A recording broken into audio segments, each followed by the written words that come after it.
today's discussion, we're going to get to it now. I mentioned in the title, it's more or less an advice for a son who trades. And it's easy for all of you to take this also as a means of building a foundation. The assumption is that the listener has gone the route of a funded account trader. Now, I'm going to say some things in here that's going to probably piss off a lot of the funded account companies.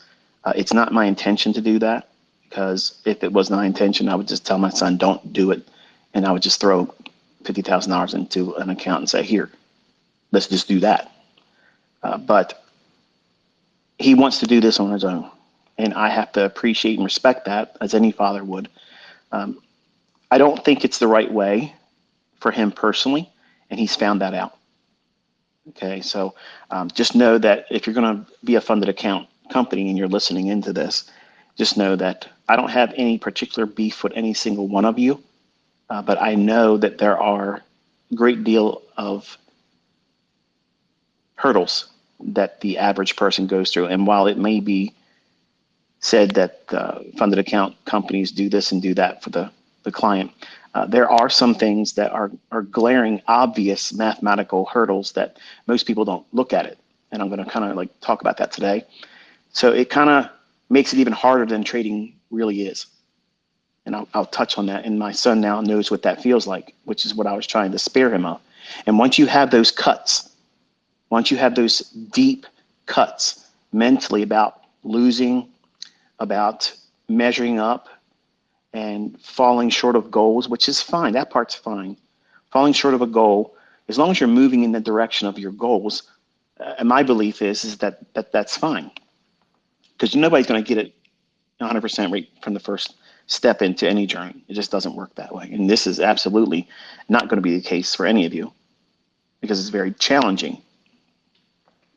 So obviously, I mentioned over the last couple months that my son Cameron, who just recently turned 18 in February,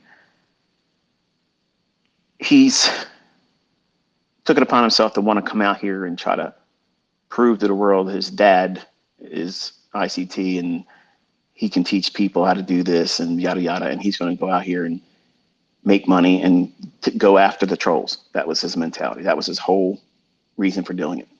And while that may be admirable to some of you, I thought it was rather stupid. And I told him this before. I said, you're going into this for all the wrong reasons. You're going in to do something other than be good at it for the sake of being good at it, and identifying the fact that it's going to take you time. It's going to take you time to get over all the learning hurdles, all the things that you're going to discover about yourself, the things that you thought you were going to be strong at. They're going to be the weaknesses in your trading. And it sounds like it can't be possible, but it is. You're confident in your ability to do things that are outside of trading. So therefore, a male mindset, and he's the one out of all my kids that are most likely to be Mr. Testosterone. Okay, he's the largest of all of them. He's bigger than I am. He's taller than I am. He's stronger than I am. And he feels that his athleticism and his ability to be a gamer online, he does a lot of that stuff, he's very good at that. And he's never had any kind of hardships in his academics. We homeschool him. And he felt that he was just going to walk out there and just conquer everything and go on YouTube and literally go in the comment section of the few yahoos out there that like to make a career out of trolling me and try to make ad revenue off of being negative against me, which is fine. And yeah, that's fine. If they have to do that to make their children eat and have Christmas, that's wonderful. I'm not worried about it. It's not changing anything with me. But I told him, I said, that's the worst thing to do. And that's many times what I say to you as my students: don't go into this trying to go onto social media and show your trading prowess as a report card. That's why I believe if you're going to have a MyFX book, if you're a Forex trader, that should be kept private. It absolutely should be kept private. Because as soon as you feel like you got to unzip your pants and show the world where you're measuring right now, you've lost the plot. You've literally lost the plot, because you now have put a mile marker out there and saying, okay, I felt so insignificant at that very moment that I had to go out and do those types of things to measure up, to let people see me and recognize me. But what you have just done is you've established a baseline now. Now you have to climb up above that. What if you don't have the skill set to do it yet? And most of you listening don't have that skill set. You're just now learning. You're learning how to find setups. You're trying to read price action. You're not even at a stage where you should be going out there trying to get a combine passed with a funded account, whether it be Forex or futures. You're not prepared.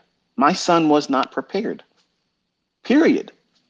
But left to his own devices, left to his own unctions and need to be significant, to do something emotionally, which would have been toxic even more if he would have been successful, because then he would have been he has the ability to become the biggest prick in trading.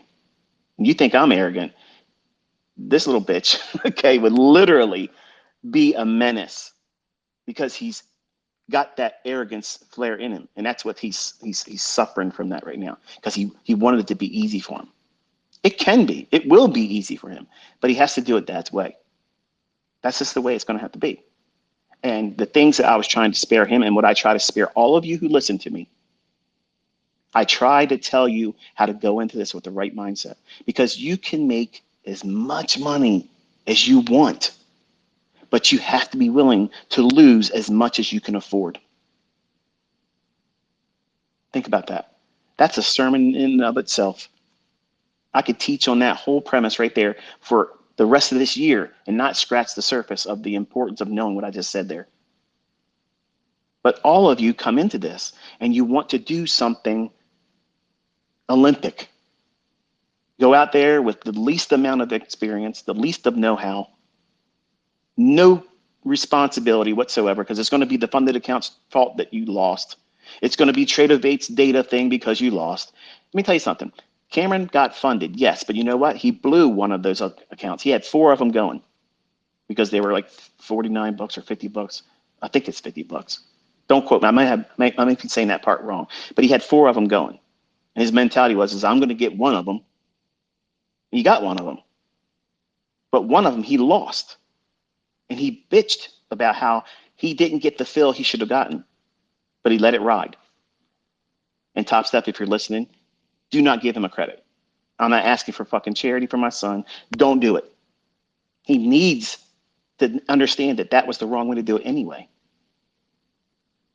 But there's always going to be some reason for the inexperienced, lack of self-control, no discipline mindset to blame everything and everyone but them, because none of these funded account companies make you push these buttons.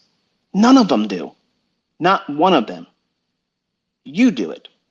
You come to the conclusion, whether you learn something from me, whether you learn something from somebody else, or you've invented something, pulled shit out of your ass. It doesn't matter. You're doing these things because you feel the initiative to go out there. Hey, I'm going to do it. This is my way, and I'm going to do it. And if I fail, I'm okay with it. But when you realize that you now aren't successful and you blow out that combine in short order, now you're wrestling with something that you weren't prepared for. That's the reason why I teach the way I do. If I was honest, I believe that less than 20% of my listening audience is going to be successful. Less than 20%. Not because of the ability that my concepts can find setups consistently. It's the fact that human nature is what it is. Like, you don't have any sense of accountability whatsoever, except for your own. And if you don't develop that initially in the beginning, well, who's going to hold you accountable? No one. And my son had money to pay for these things. So therefore, he's accountable to no one. Dad's not paying for it, so I don't owe him an explanation. But I'm going to do it, and I'm going to prove him just like he thought he's going to do, like his son, his brother Cody, my oldest son. I told him, don't touch crypto. It's toxic. It's poison. I'm telling you, don't do it. You're going to lose. You're going to lose. You're going to get your shit tied up in some kind of bogus broker account, and you ain't going to get your money. Well, guess what? Just under $30,000, he can't get it. Well, there you go. Didn't learn. This one here, the most arrogant of all my boys, really the only arrogant one. I'm going to go out there, I'm going to conquer futures. And I'm going to do it without your money. You're not going to help me because everybody's going to say that you did it for me. Well, hey, I can appreciate that. I was like, man, if you listen to me, son, you'll be able to do this in shit, easy. It'll be easy. It'll be a cakewalk if you just listen. But it's not going to be as fast as you want it to be. No, I ain't got time for that. I got trolls to slap. So what did he do? He rushed. He rushed to get in there for an emotional stimuli that doesn't make any fucking money. Here's my MyFX book. I'm down 5%. I've not been able to come out of that drawdown for 9 months. But here you go. I'm teaching. You want to learn from me? Devastating. That's devastating to a guru mentor. And it's devastating to you as someone that's trying to learn how to trade. Should you have those KPI stats, those measurements, those tools to measure your ability to manage risk? How do you come back from drawdown? What's your accuracy? What's your R multiples? All those things. Should you have those? Yes, but they should be personal. Everything in trading should be personal. Absolutely must be personal. Does the idea of you becoming an entrepreneur, does that excite you? Does that get you thinking, like, I would like to do that? Most of my audience probably would think that's a great way of viewing life and say, I'm going to strive to have my own business and I'm going to treat trading as my own business. That's wonderful. And I wish you nothing but success. And I'm trying every time when you have time to listen to me, when I'm presenting these presentations, whether it be in this Twitter space or if I'm doing lectures on my YouTube channel, my intentions are to help you identify the things that might become a problem that you don't really recognize right now. And you won't see it coming otherwise. And then it'll be easy for you to feel like, I just saw one of the young ladies that follow me on Twitter. She tweeted yesterday, that's it, I gave up, I'm done. No, you're not. Trust me, you're not. You're just frustrated and you need a break. So take a break. If you have tried to do these funded account challenges and you failed, stop.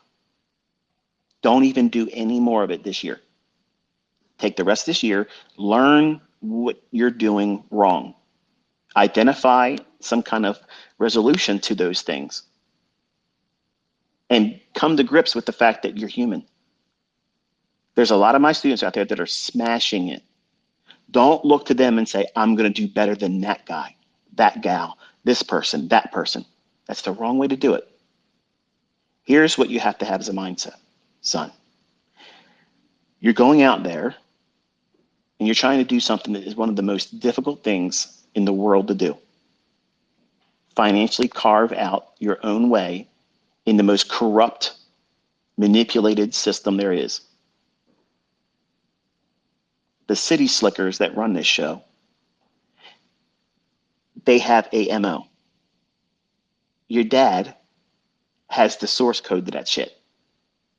If you just listen to me and help yourself get over the mental hurdles that's going to keep you from doing it correctly, once that part's figured out, it's easy. It is absolutely fucking easy. It is easy to walk your ass into those markets and say, that's mine. Thank you. That's mine. Thank you. That's mine. Thank you. But you also have to identify there's going to be times when it's going to be simply, don't touch me because I am going to roll over everyone today. You can't just go into every single day. You can't. You cannot go in with that same mindset. You cannot. Because every day offers the opportunity for intervention that you can't see coming. And the economic climate, the geopolitical situation around the world right now, it is ripe. It is so ripe for something coming out of the blue and completely decimate you. So you have to be careful. You have to dial back your risk. You can't be pushing 15 fucking contracts because the funded account says you can trade up to that many. It doesn't mean that you're not my son. if you don't do 15 contracts, because that's the maximum they allow. A dumbass trades with 15 contracts. A stupid, dumb fuck that doesn't know how to trade is going to be using those 15 contracts. And they're going to be resetting their accounts every 10 to 12 days. It's going to happen. Don't believe me? Ask the people that are doing it. How many times, when did that account start?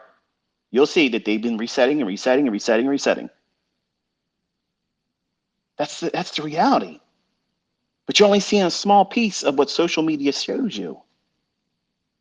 I give you everything that's going to fucking hurt you. And I give you everything that's going to help you. If you don't want to listen to the things that's going to derail you, it does not matter how strong my weapons are. You'll cut your damn hands off. What use is it then?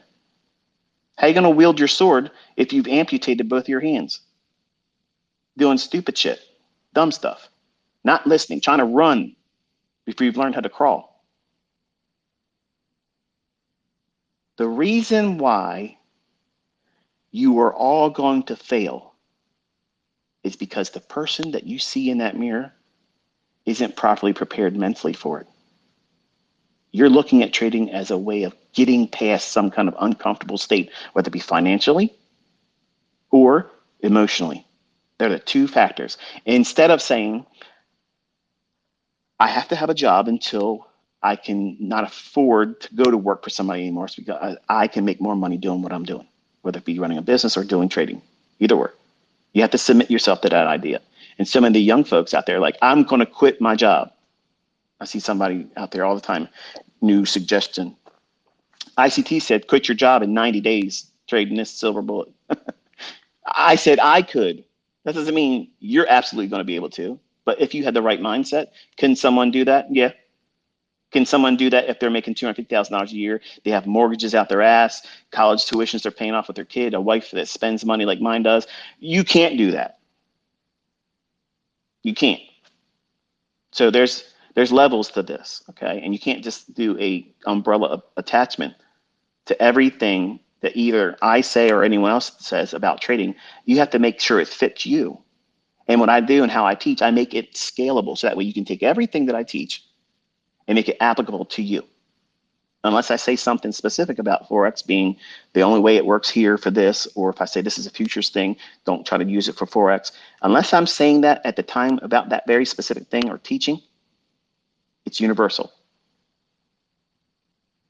The universal application of mental preparedness about trading, that's the first stage that you have to get yourself, you have to warm up to the idea that your first year, you're not making money. Can you, if you go out there and trade, get lucky? Sure, you can. Absolutely. But the chances of you doing that consistently, and that's okay for some of you, you just want to win a lottery win. I just want to get a payout. If I can just get this damn credit card paid off, I got over leveraged. They're charging me 36% a month. Oh, I just got to pay some debts off. You're doing it wrong. You're absolutely doing it wrong. So what I did was I asked my son, I said, where do you see yourself? If dad does not give you anything going forward, where do you see yourself? He talked about a welder and do his own welding business. He talked about being in HVAC and learning how to do that as a business, but he wants to be a business owner. So I love that part of it. I just don't like the fact that he wants to be a grunt, but I know that that has to happen. I've allowed him to work at a coffee shop. And as much as I hate hearing him bitch about how some people go in there and they talk down to him because they think, well, you're just a kid. You're just a kid. They don't know his pedigree. They don't know where he came from. I could buy and sell that fucking company. Bottom line is he has to be work hardened. He has to understand what keeps him doing the things and following the rules. Otherwise, he spends the rest of his life doing that kind of stuff, answering to the man. Can I have off? Can I go home early? Do I have to stay over because you asked me? Can I get a vacation on this week? See, these are questions that I don't want my children ever to have to ask for.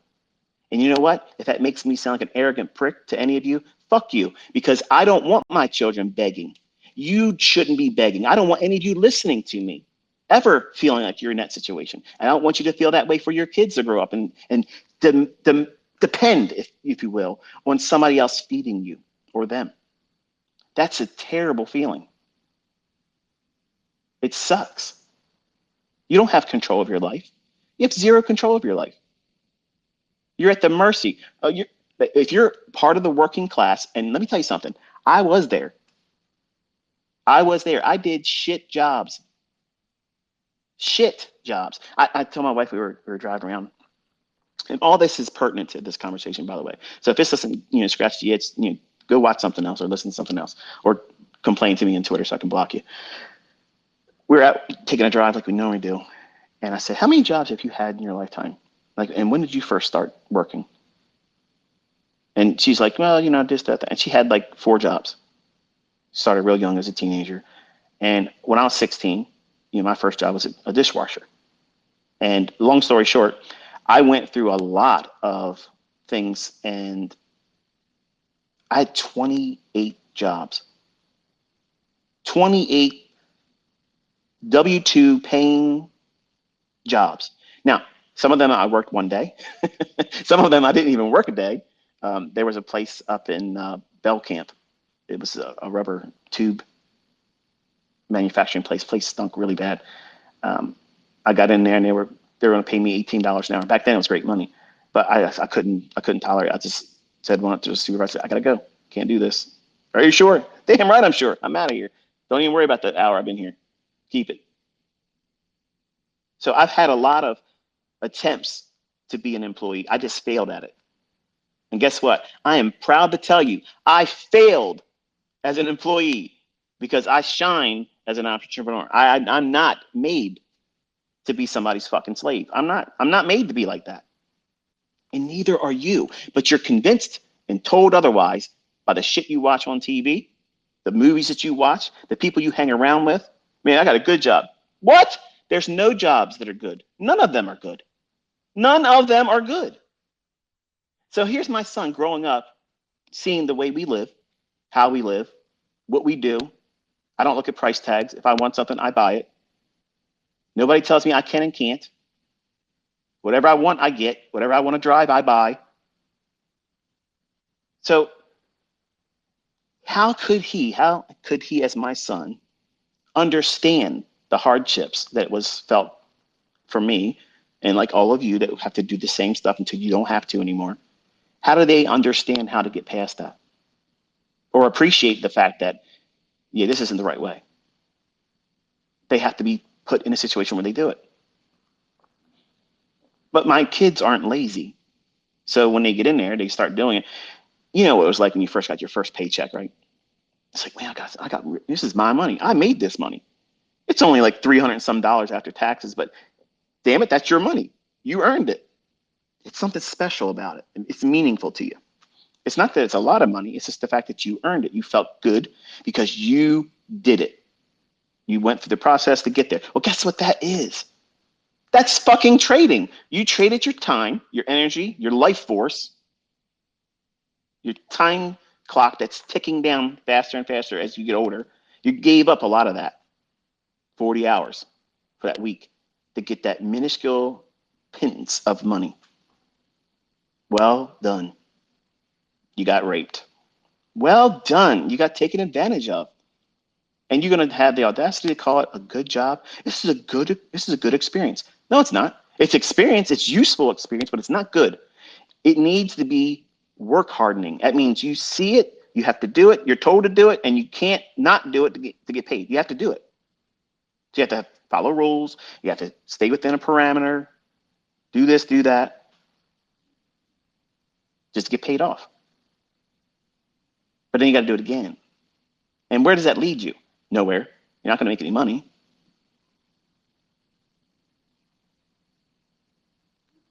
So he has this mindset now. He doesn't come home defeated. He's just irritated because some people will come in and complain to him. But now he's got that feeling, what it feels like to someone look down at you. I needed him to feel that. Because he's a, despite being arrogant, he's a likable guy. Okay. And nothing that I'm aware of, none of his friends, and he don't seem to run short on friends. And the girls that he, pal around with, he's got one he's steady with now. She's getting ready to go to college. She leaves in a couple weeks.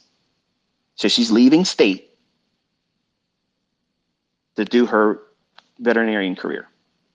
So I told Cameron, I said, listen, this is such a perfect opportunity for you, because here's what you can do.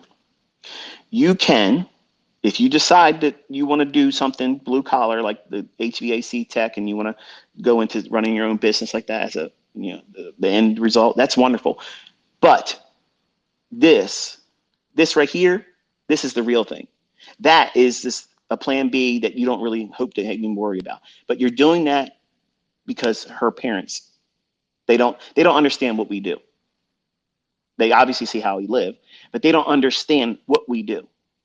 As traders, it doesn't make any sense to them. Like, how can you? They don't understand that I make literally their entire year's salary in one fucking day to combine. And she's a nurse. In one day, one 24-hour interval, I make more than both of her parents' gross annual income in one 24-hour period. I do that. They can't comprehend that. That's unfathomable. What are you talking about? That's not even trying. That's just what it is. And none of your friends and your family are going to understand that when you start becoming madly successful too. You're going to spend the rest of your life trying to convince people that aren't going to have the capacity to understand. That's another thing that you're trying to do. You're going into this industry, try to trade, to try to show your friends and family you could do it. They are less than what you are, versus them saying you're going to fail. It's a pipe dream. And there's nothing wrong with using that as steam. So when you get those mile markers and you reach that next plateau in your development, and you understand, you get funded, or you get a payout, or you're making money, look back and reflect on that and say, yeah. But that's for your journal. That's not for you to go up to them and say, hey, motherfucker, remember that time when you said blah, blah, blah? Look what I'm driving now, bitch. Look what I'm now. I'm making all this money now. But they're not going to look at you and say, wow, well done. They're going to do the same thing they did with me when I did that when I was 20-something years old. Get the fuck out of here, dickhead. You're conceited. You're conceited. Whatever. That's the reaction you're going to get. So you're not even going to get the reaction you want by doing those things. And that's exactly what my son wants to do. Still. So I get it. I mean, he's got that warrior mentality. He wants to go out there and show this and show that. He's definitely going to be a YouTuber. I'll just let you know. He will be a YouTuber. He's probably going to be the one that teaches Enigma because he wants to be that guy. So it is what it is. Okay. But he still has to correct some things. And what we did, we sat down. I told him, I said, listen, where do you see yourself in a couple of years from now? Because your girlfriend will be graduating college in 4 years. So in my mind, I think you have a 4-year a program or plan that you should follow. If you want to go to school to learn to be an HVAC or was HVAC tech, I don't think there's a college course for that. I think you got to go like to a company. You got to work for a company, and they pay for you to go to school in the evening time or on weekends or whatever, and you become whatever. I think you sign a contract. As long as you work with them, they pay for it, or something to that effect. And I might be absolutely incorrect in that assumption, but that's my understanding, or that's what I thought about it. I don't know anybody that actually did it. But I want him to go through this plan of 4 years. Whether he does that or not, I don't care. Personally, I don't care, because if he just listens to me, one way or the other, if I got to sit down and tell him, buy this, sell that, he's not going to work the rest of his life. But I need him to know how to do this correctly, so that way this information is passed on to his children, because I'm quite certain he's going to get this one he's with now pregnant when they get out of college and then they get settled down. I'm going to have grandkids with these two. And I'm happy for it. I love her like she's already part of our family. But I don't want her to finish her college coursework and get her degree in veterinarianism. Is it veterinarianism? She's going to be a veterinarian. I don't want her to come out of college and say, okay, I've done my thing for 4 years. Where are you? I don't want him like saying, well, I'm a break-even trader, or I'm not trading anymore and I tried this, or this isn't going to work. So I said, here's what homes cost right now, average. We went through Zillow. We went through a couple different real estate agents. listings and things. I said, now, these are the property prices right now. In 4 years, they could be greatly different from what they are. But let's just say for the first starter home, you and your girlfriend say, okay, she graduates, you move in together, you get yourself a house, and we'll just say a $500,000 house is your first starter house. For some of you, that might be extravagant. To me, I think it's not even that big of a deal anymore because real estate prices are jacked up, unrealistically. But to have like a single family home, small little plot of land, and something that's manageable, easily managed, doesn't take a whole lot to manage that. And for him to have it before they get married, that would be important to me. But and if you're listening, it's no offense meant by that, but I think a man and a woman should have a property before they marry. And it's just the way it is. And if you have one that's nicer than the other, you live in the other ones and you use the other ones around. That's the way I look at it. But too many times people get with people and they acquire something, and then all of a sudden now you're in court trying to fight who gets it when one party didn't really earn it. And that may sound sexist, but it's not. It's either or. Whichever one comes into the relationship, having the money or the affluence and the affordability to either pay for the property or own the property, the other person, just because they married them, should not be entitled to that. And that's just my mindset. Now, whatever you accrued during the marriage, that's absolutely 100% 50-50 down the middle, and there's no bones about it. But I think everyone, as a young adult, should be striving to secure a residence free and clear before they ever consider getting with someone, because that creates codependence. And if you've heard me teach before, I'm a very strong proponent of an independent mindset. And you have to have that as a trader to be successful. And as a young adult, if you're listening, you should be striving to do those types of things. That way, the person that's with you knows that you don't need their ass for shit, but just the compatibility on an emotional level, relationship wise. And anybody, you can go out there and find anybody to do the physical part, but you want to be with somebody that wants to be with you and not need to be with you because you have something or can afford something. So there's a lot of things I got to fix about my son because he wants the flash. He wants the arrogance. He wants to do all those things. And that will invite a lot of things that brought me to the situation I was as a young man, where I got messed around with by a gold digger. And that's not going to be the topic here, but I had to live my life a certain way to keep her from taking things from me. She didn't earn it. And those things are going to be the same problems that you're going to run into if you flash everything. If you show what you have all the time, you're inviting it. You're advertising. Hey, come take advantage of me. Come lie to me and tell me that you care about me, you love me. But then when you get what you can get, you're done. You're done. That's the problem. That's really a big problem today, because social media, image, all about this stuff. And now you've invited that to trading.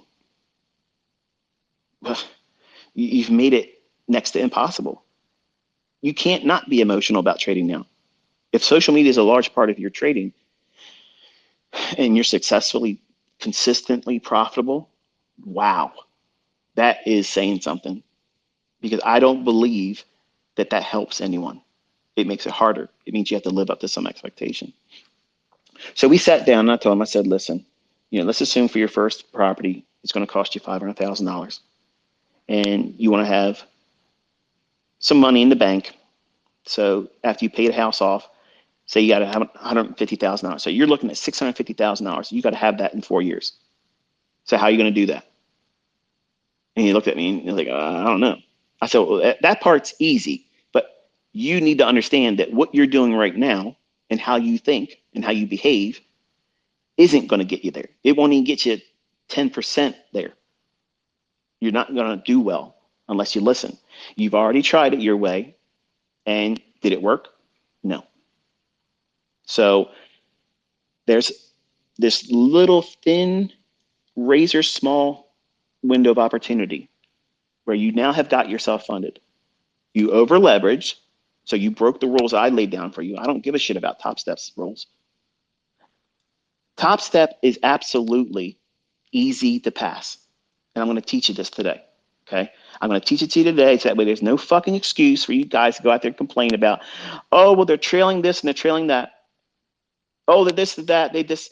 They won't let me do this. It's easy as shit to pass that. There isn't a funded account challenge out there that is not passable. That's so easy. The problem is you're going in with these too fast expectations for yourself. But don't let me sound like I'm sugar sweet on any of these companies, because I'm going to tell you some shit they probably didn't think about, and they're going to be mad I said it today. So I don't want to hear any shit about it. It's just my opinion. My son's got himself into this, so now I'm going to show him a solution to get through it. Should it mean you should apply it to you? No, because I don't want any kind of bullshit. If it doesn't work for him, it doesn't work for you. I don't want to hear about it. This is my opinion. I think it would work. For me, I could walk out there and do it, no problem. It's not a big deal. And I know some of these companies out there would love nothing more for me to do it, because you'll trade copy every fucking thing I do. And I get it. I understand that. But I don't need to do that. I'm trading with real money, folks. I know I teach with a demo account, but I'm trading with real fucking money. You're going to see it. Okay? You're going to see it. I'm telling you that. It's July 29th, 2023. You're going to fucking see real money. But while I'm teaching, I have to be behind the veil of protection, because I'm not a licensed financial advisor. So everything I'm telling you here, I'm not advising you financially. I'm telling my son, my offspring, the fruit of my loins, okay? The boy that wants to be me all over again in faster and quicker form. The only way that's possible is if he listens to me. Nobody else is going to teach him how to be me or better than me but me. And I want him to be better than me. I want all of you to be better than me. But you can't do stupid shit and think about money the way you do. So he has a 4-year plan to come up with $650,000. Can he do it? Yes. Can he do it right now the way he is mentally or equipped as a trader? No. Am I embarrassed to say that? No. He literally just started doing this a couple months ago, and he has not listened. Doesn't listen. Have you studied the charts today on this move? No, I'll get back to it. What are you talking about? There's times. The silver bullet, I created that for him. The 2022 model, I created that for my daughter. Think. I'm doing this actively, interactive with all of you. You're not entitled to this stuff. And I'm hoping that they feel, because they're social media mindsets, I'm hoping they will feel like they have to put more effort into it now, because they invited that. They wanted it. They wanted to be in the social media element. They want to be out there on my YouTube channel talking face to face and be seen by everybody. They want that, because they want to be able to testify and say, none of you people know what the fuck you're talking about. Like, this is what we really do. This is how we live. This is how it really is. And you don't see the half of it. But I don't need that. I don't want them doing that. Just like I teach you. Like I said, when I'm talking these discussions, whether it be in video, I'm talking to my children all the time. All the time. You got a foul mouth, ICT. You talk to your children like that? Sometimes I do. I don't walk on water. I repent. I make mistakes. I sin. I do those things. But I'm passionate. And sometimes my passion comes through with no filter. And that's just the way it is. So he has $650,000 he's got to make in 4 years. And he has a funded account that he has not executed on yet. They sent him an email. They finally got his email resolved. And he said, okay, to start your funded account, you have to pay some kind of, I don't know what it was, some kind of fee, he said it was. So, okay, that's fine. I know they expect you to pay something each month or whatever. So let's talk about that. Let's get this stuff out of the way, because I know some of them are just waiting on bated breath to hear what I'm going to say about them. You ever think about what combine you're going to do? I know, I'm going to use Top Step, because that's the only one I've seen because of my son being involved in it. That's it. Okay. The idea of going in with a $50,000 account or a $100,000 account or funded to $150,000. They have like a thing on there, at least when I checked it this morning before I got on here, because I want to have some of the numbers correct before I started talking about it. I didn't want to be saying things that were not accurate at the time of this presentation, which is July 29th, 2023. They have the most popular is the $50,000 funded account challenge. And this has been said many times, not just by me, but other people too. And people that are really aware of what's going on, that even are funded with them, that have received payouts. When you say, or you get a certificate, or you're funded as part of some kind of $50,000 account, or 100,000 or 150,000, you don't have 50,000 or 100,000 or 150,000. You have as much money as they'll let you before they stop you from trading. So in reality, what you have is, for a $50,000 account, you have $2,000 trading account. That's it. That's all you got. For $100,000, you have $3,000. That's, once you lose that, you're done. You got to reset or walk away. And for 150,000, you have a $4,500 account. So for any of you that are out there trading with multiple mini contracts, trading with that size, you're fucking stupid. Okay? You're absolutely fucking stupid. You're literally over leveraging to the fucking gills. You have no idea what you're doing. You're the worst fucking money manager there is if you're literally trading more than one contract on any one of those things. If you're trading a mini, one singular mini with that $50,000 funded account, you're absolutely going to blow your brains out. You're going to fail. You're over leveraged. Look how fast NASDAQ moves. She likes to run. Once she stretches her legs and starts finding her stride, it can really gallop. How many of those points can you handle if you're doing the maximum of 5 contracts? Because that's what they offer. You can trade up to 5 contracts. Here, you want to play Russian roulette? We're going to give you not just one handgun with 1 bullet, but we're going to give you fucking 5. So that way you have a real good chance of blowing your brains out. But they didn't do it. They didn't make you push the button. They're just making it available to you, because that means that they're likely to get reset and you're not getting funded and you're not going to have to pay out to any of these people. So while there may be a lot of things to say about the companies that do these things, and truth be told, if these things were made available to me when I was younger, I would have done it. I absolutely would have done it. I would have done most likely worse than what my son did here. He's done a lot of resets, and he traded through, he used his older brother, Caleb. He let him set it up. So we weren't aware that any of that was going on. Even though Top Step could say, oh yeah, Caleb was in here too. Caleb was only letting him use his bank card. Now he's 18, now he's got his, his own show. So he's doing it there, but that's who it's been. And he tried to do things where he was not prepared, not knowing what he was doing. And what's the results? As you would expect, unsuccessful. Not even doing anything I taught him, not one thing. Just thinking, oh, it's moving really fast, it's going to keep moving. That's the mentality of a momentum trader. You have to know what it's doing. Where's it going? Can you get lucky doing that? Sure you can. There's a lot of people doing it. But we sat down and I told him, I said, right now you have, once you pay whatever that fee is, you're going to have what is considered a funded account with Top Step for $50,000. Okay. You do not have $50,000. You have $2,000. Now, here's what I want you to understand, folks listening. Okay. If you have that funded account at $50,000, and you can do the math on all the other tiers, whether it be the 100%, I'm sorry, the 100,000 or the $150,000 funded account, every month you have to pay some kind of subscription fee to that. Okay.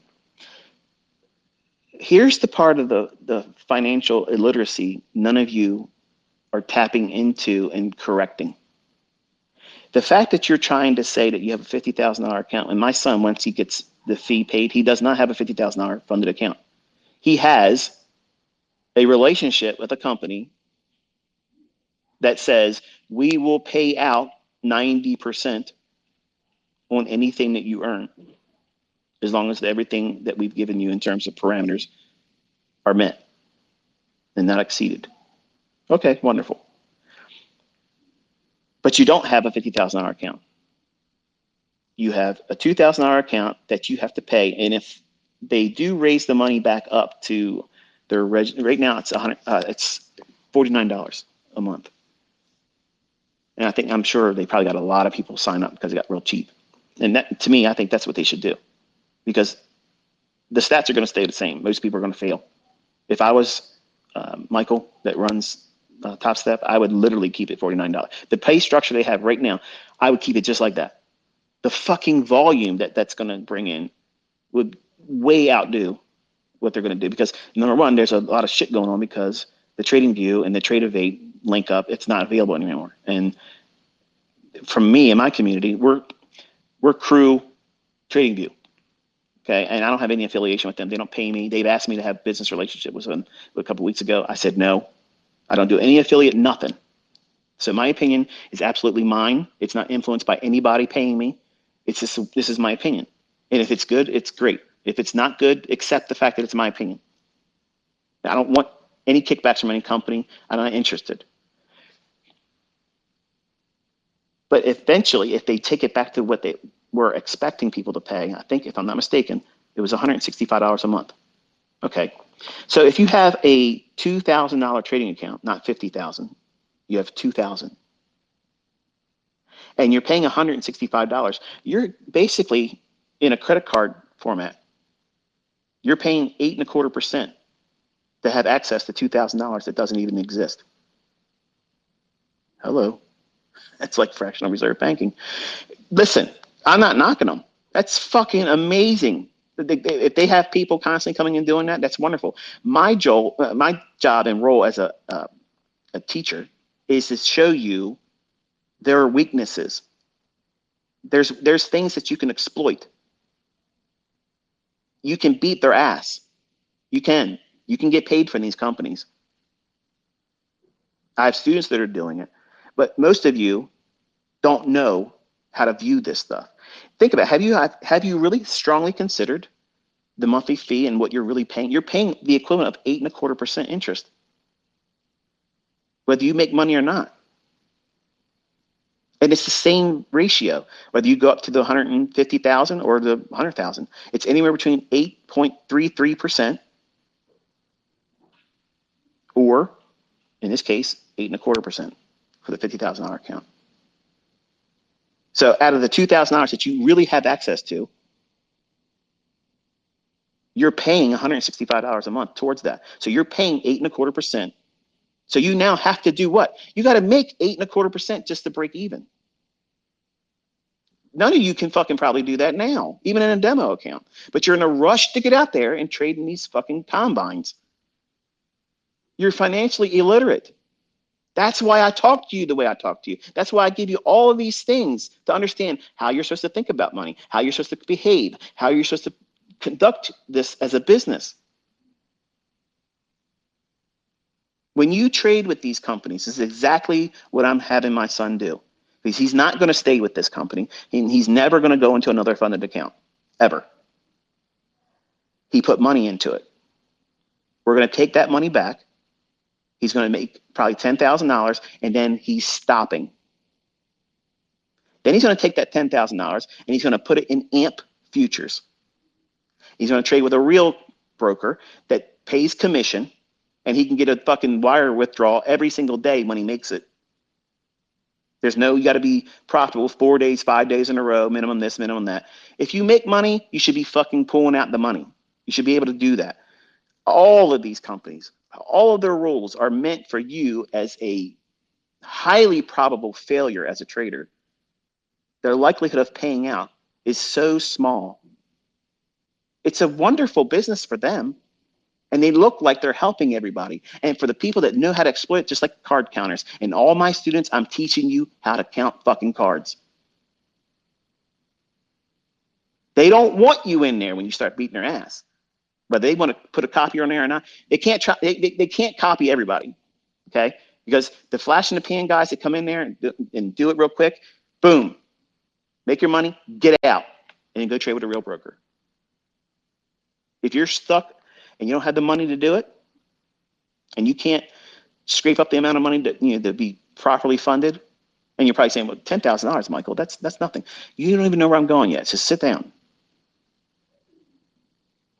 But you're trading with $2,000, and you're literally trying to trade with a mini contract, whether it be S&P or NASDAQ. You have such a small razor edge to walk on before you're ended, just because of the natural volatility that we have in the markets right now. And I'm sorry, listen, folks, I'm sorry if you think I'm beating up any one particular company, or that's not what I'm saying here. And if you own one of these companies and you're pissed off right now, you know what I'm saying is the fucking truth. But I'm also going to tell you that this is a viable option if you listen to what I'm going to say in this presentation today. If you follow these fucking rules, you stand a far better chance than doing anything else out there. I don't need to do a funded account challenge to know how to whip their ass at it. I don't need to do that. I have the perfect laboratory experiment right now because my son listened, pushed the button, now he's funded. But he needs to know how to do it. That's why I'm invested into it. That's the only reason why. I want him, he wants to do it with his own money? Wonderful. You don't want to take my money? Wonderful. So now, listen. Go out there, do what I told you to do, follow the rules, learn how to follow the rules and be comfortable doing it. Be comfortable taking a loss. Don't try to trade with the largest position. You're going to do it with the least, because that's how you beat them. They all are inviting you to use the big battle axe. Here, come in here and use the fucking bazooka. We can let you trade up to 15 contracts with a $4,500 account. What the hell? AMP futures will let you trade full mini with $300 margin. There you go. So there are brokers out there that will let you trade ridiculous leverage, which I think that is absolutely ridiculous. But you're all thinking, because here's why you're thinking you have to have big leverage, okay? Every time Dick and Harry and Patrick will want to swing with 15 contracts, because they know in their heart of hearts they're going to have the inevitable tailspin and blowout. So they want to get those big wins when they're on a roll, but they already know deep down inside in their conscience, they know that one thing's coming, and it's the thing that you don't see. That's the part that social media hides from you. The people that are on social media, they hide that. Here's the challenge for the people out there that say, I am a funded account challenge beater, and I am trading with a funded account, and this is what I'm making today. Show us the end of the fucking year. Start right now, the Monday. Forget, we'll expunge the career up to now for this year. Start your account funded combine on Monday. Get funded. Show that publicly what the account number is, okay? And go through the logic of showing it every single day and how you got paid out at the end of the year. Do that, because that's what I don't see. I don't see that with any of these guys or gals. And you're not entitled to do it. I just see these personalities out there. They're trying to say, because I'll teach in the demo, what they're doing is far better, when you're not seeing anything except for one small little snapshot of, this is what I did today. And the account numbers they've been showing don't even match the ones they had 2 months ago. So that's not the same account. That's reset. How many times did you reset? My son did dozens of this shit. He's wasted money on that. I'm not hiding that. If Top Step was on this fucking thing, they would tell you, yep, that's exactly true. And this is the only one he got past. And he only passed it because I was over his shoulder saying, do that, do this, stop. That's the truth. But he has to do this himself. He has to do it himself. Otherwise, he doesn't know how to do it. And that's what I'm trying to do. I'm trying for him to learn how to do it independent and successfully independent from me. I don't want to go in there and help him by saying, buy here, sell here, stop here, do this. I don't want to do that. Because if I'm doing that, I'm just going to do a family funded management account, which is an LLC. And if you want to learn about that, I'll do it in another Twitter space. But you can create all these things where your children can draw salaries from. And you just do one thing and that's it. They live off of it. That's my plan B. If none of my children, and they have till 30 years old, if they don't know how to do this and they can't do it, then I'm just going to run an account where they make $100,000 a year, and that's all they'll ever make from me. But I only got to do one thing, that one account, and I don't need to do shit to do that. Literally nothing at all for me to do that. I have 5 kids. That's only $500,000. I can lap that shit in every 8 weeks at $500,000. It's easy. That's easy. It's just math, folks. It's just math. You just don't know how to string an equation together to get that number. We're going to talk about that tonight. Well, today. Some of you probably tonight. Yeah. So he has a goal. He has to hit $650,000. And just so you know, Top Step, we won't be doing it through you. we're gonna hit 10,000 and we're gonna pull out. And then at 10,000, we're gonna roll into AMP. And then he's gonna use AMP over the course of the duration between then and when his girlfriend graduates and comes home from college. So he will have post taxes. That means he's got to pay taxes through this, all two folks. He's going to have $650,000. $500,000 is going towards a home purchase for them. And he'll have $150,000 in the bank.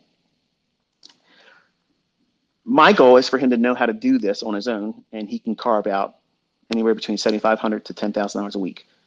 Tradable, withdrawable funds. That's my personal goal, as is that. Everybody wants to know, what is your goals? You know, what would it be for your son and daughter? What would it be? I want them to be able to hit $7,500 to $10,000 a week. To me, that is very, very strong earning potential. And it also relieves the necessity to have to trade every single month if you have that much padding. Because there's going to be a time when you go into, and we're going into it right now, August. August usually typically sucks. It's the month that, you know, we don't have any holiday in the United States. Congress usually goes away. You know, it's a lot of shit that goes on in August, where if that's the month you're going to look to take a vacation, that's the time you do it. That's then, because it's just a really weird month. Now, because I said this, it's probably going to be an amazing, highly precise technical month. And if it does, that's great. I'll be here for it. But as a general rule of thumb, having $7,500 to $10,000 a week earned income that's withdrawable funds, to me, I think that is the goal that my children should strive for. Can they hit it? If they listen to me, they will do fucking 20 times that. I didn't exaggerate. The problem is they're human, just like you are. And you want to rush to get to that end goal. Paid out, funded account. You don't realize once now he's at the show now. He's at the dance, and he doesn't have his dancing shoes yet. He's not properly dressed. I'm just escorting him there to the dance. So now this is the part where I say, you have to do this way or fail.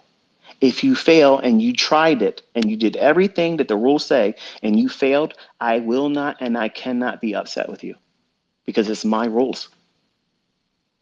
If you fail this, that means dad failed. If you follow every fucking rule that I tell you, you will have no responsibility whatsoever. But just like I teach you with logging and journaling, everything, you're using that as a pseudo experience. You're tricking your brain saying, oh yeah, I saw this trade coming. And because you're doing that and you're detailing it with annotations and you're seeing snapshots of price action like that, your subconscious retains that and you sugarcoat it with all this self-love. Oh, this is great. I loved seeing this happen. It came to fruition just like I thought it would. And you're writing a fictional book, but that fictional book is meaningful to you. And it's about you, the perfect future you. Well, here in his trading with this funded account, he has to follow these rules. If he doesn't follow them correctly, he fails on his own accord. If he does what I tell him to do and only executes on those basis, I have failed. So I have removed all of the fear for him. I've removed any reason to second guess shit. He has nothing to beat himself up about, but he has to show up at the right time and do exactly what these fucking rules are. I'm going to tell you, that's what we're here today for. Get to the point, ICT. This is bullshit. I got things to do. There's a baseball coming on now. I got to go somewhere. I'm staying up late now, man. I can't sit here through all this shit. Get to the point. There's going to be like 15 YouTubers tonight splicing all this stuff into this next couple minutes and sparing you all the parts that were really more important. I get it, ad revenue. So for a $50,000 Top Step account that he has access to once he funds it, pays for it. He's already earned the right to do it. But he's got a $2,000 account just like everybody else that has one. So he can't trade 5 contracts like they say. Can't do it. You're not allowed. That's my rules. Additionally, he cannot trade 1 mini either. What? Well, what is he supposed to trade? A micro. Oh, come on, man. I'm never going to get rich trading micro account. Come on. A micro contract ICT, we're talking about $2. $2 per point. Come on, man. You got something better for me than that? No, that's exactly what you need. That's exactly what you need. Let me give you some numbers. As it is right now, my son, who's 18 years old, just graduated homeschooling, he's fresh out the box. Green, brand new, little whippersnapper. He's cock strong, arrogant, walking around like a peacock, and he ain't got no reason to feel that way because he ain't got anything except for gaming and his athleticism. That's it. The boy makes literally gross $400 a week working at a coffee shop. So $400 a week is what his gross income is. He gets paid every 2 weeks. So he has to wait 2 weeks before he gets his ends met. And what ends does he have? I make him pay his own car insurance. And because he had a car accident earlier in the year, his fault, because he didn't listen to me by staying on the right side of the yellow line, he crossed the solid line to go around somebody else going too slow. So what is his problem? He's impatient. And I told him, don't cross the yellow line. I don't care who's in front of you. I don't care how slow they are. Stop, pull over. Nope, didn't want to listen. So it caused an accident. Same way with this. He's rushing to get funded. Like that was going to be some magical experience. Now he's going to start making money because he's funded. No. Look at the testimony of how many times you did resets. You don't know how to fucking trade. So you have to learn how to trade. You have to manage yourself more appropriately and learn discipline. He doesn't have that yet. So he has a $288 a month car insurance bill. His cell phone, we make him pay $70 a month. He spends $80 a month in gas. And on average, he spends about $350 a month on entertainment between him, but buying whatever he wants to buy and pay for. And he entertains his girlfriend twice a month, and when they go out to eat or something.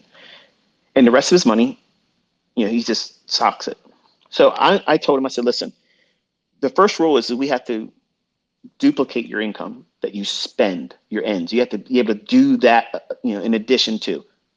So that skill set is something I teach all of you to try to do that, not get rich, not try to get 50 R multiples, not try to be on the leaderboard of FTMO, not try to do this and try to do that. Your goal should be all monetary, making ends meet. So how do we do that? You have to have your bills. What's your spendable expenses? Hang on one second. I just realized my phone is about to croak here. Man, this thing's draining my battery. Bear with me 1 second.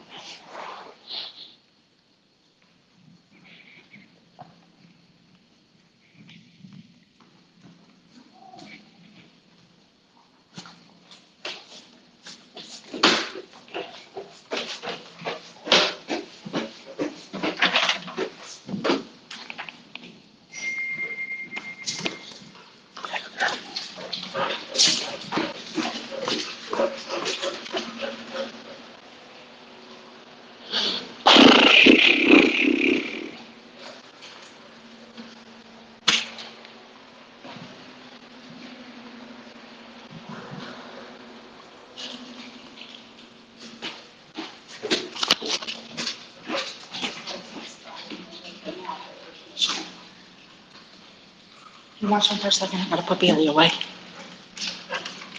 Can you watch him for just a second, Bailey? Come on. Come here, Bailey. Bailey, come. Bailey, come on. My phone has 1% and I'm about to die. I need to go downstairs. Yeah, Put them in the cage if you have to. Bailey, come on. Come on. Where's that little shit?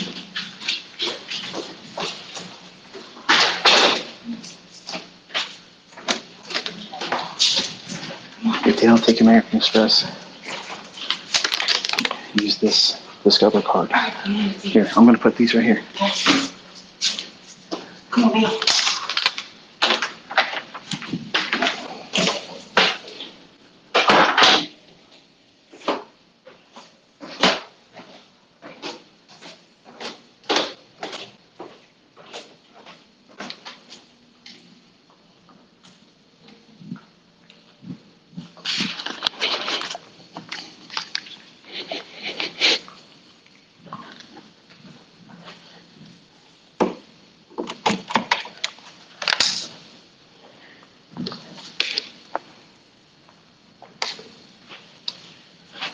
It's the only downside to having a big ass house and the phone charger's on the other side of it.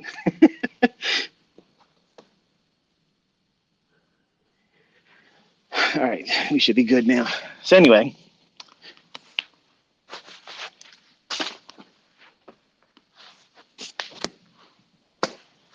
got my notes here. This is so unprofessional, ICT. Yeah, go fuck yourself. I'm spending my Saturday talking to you for free. So his total expenses come to $738 a month. So as an 18-year-old, he's got $738 a month coming out. He lives in my home. We feed him, except for if he wants to take his girlfriend or himself out to a restaurant or whatnot. So that's what I'm gonna say. Let's set a goal to make $1,000 a month.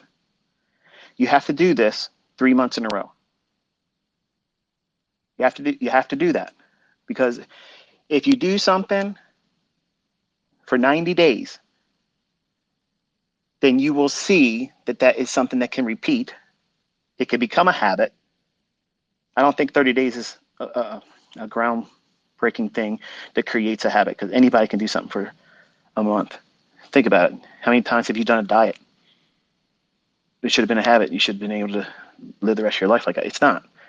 90 days, every successful weight loss program or training regimen, the ones that are seeing the best results always do at least 90 days.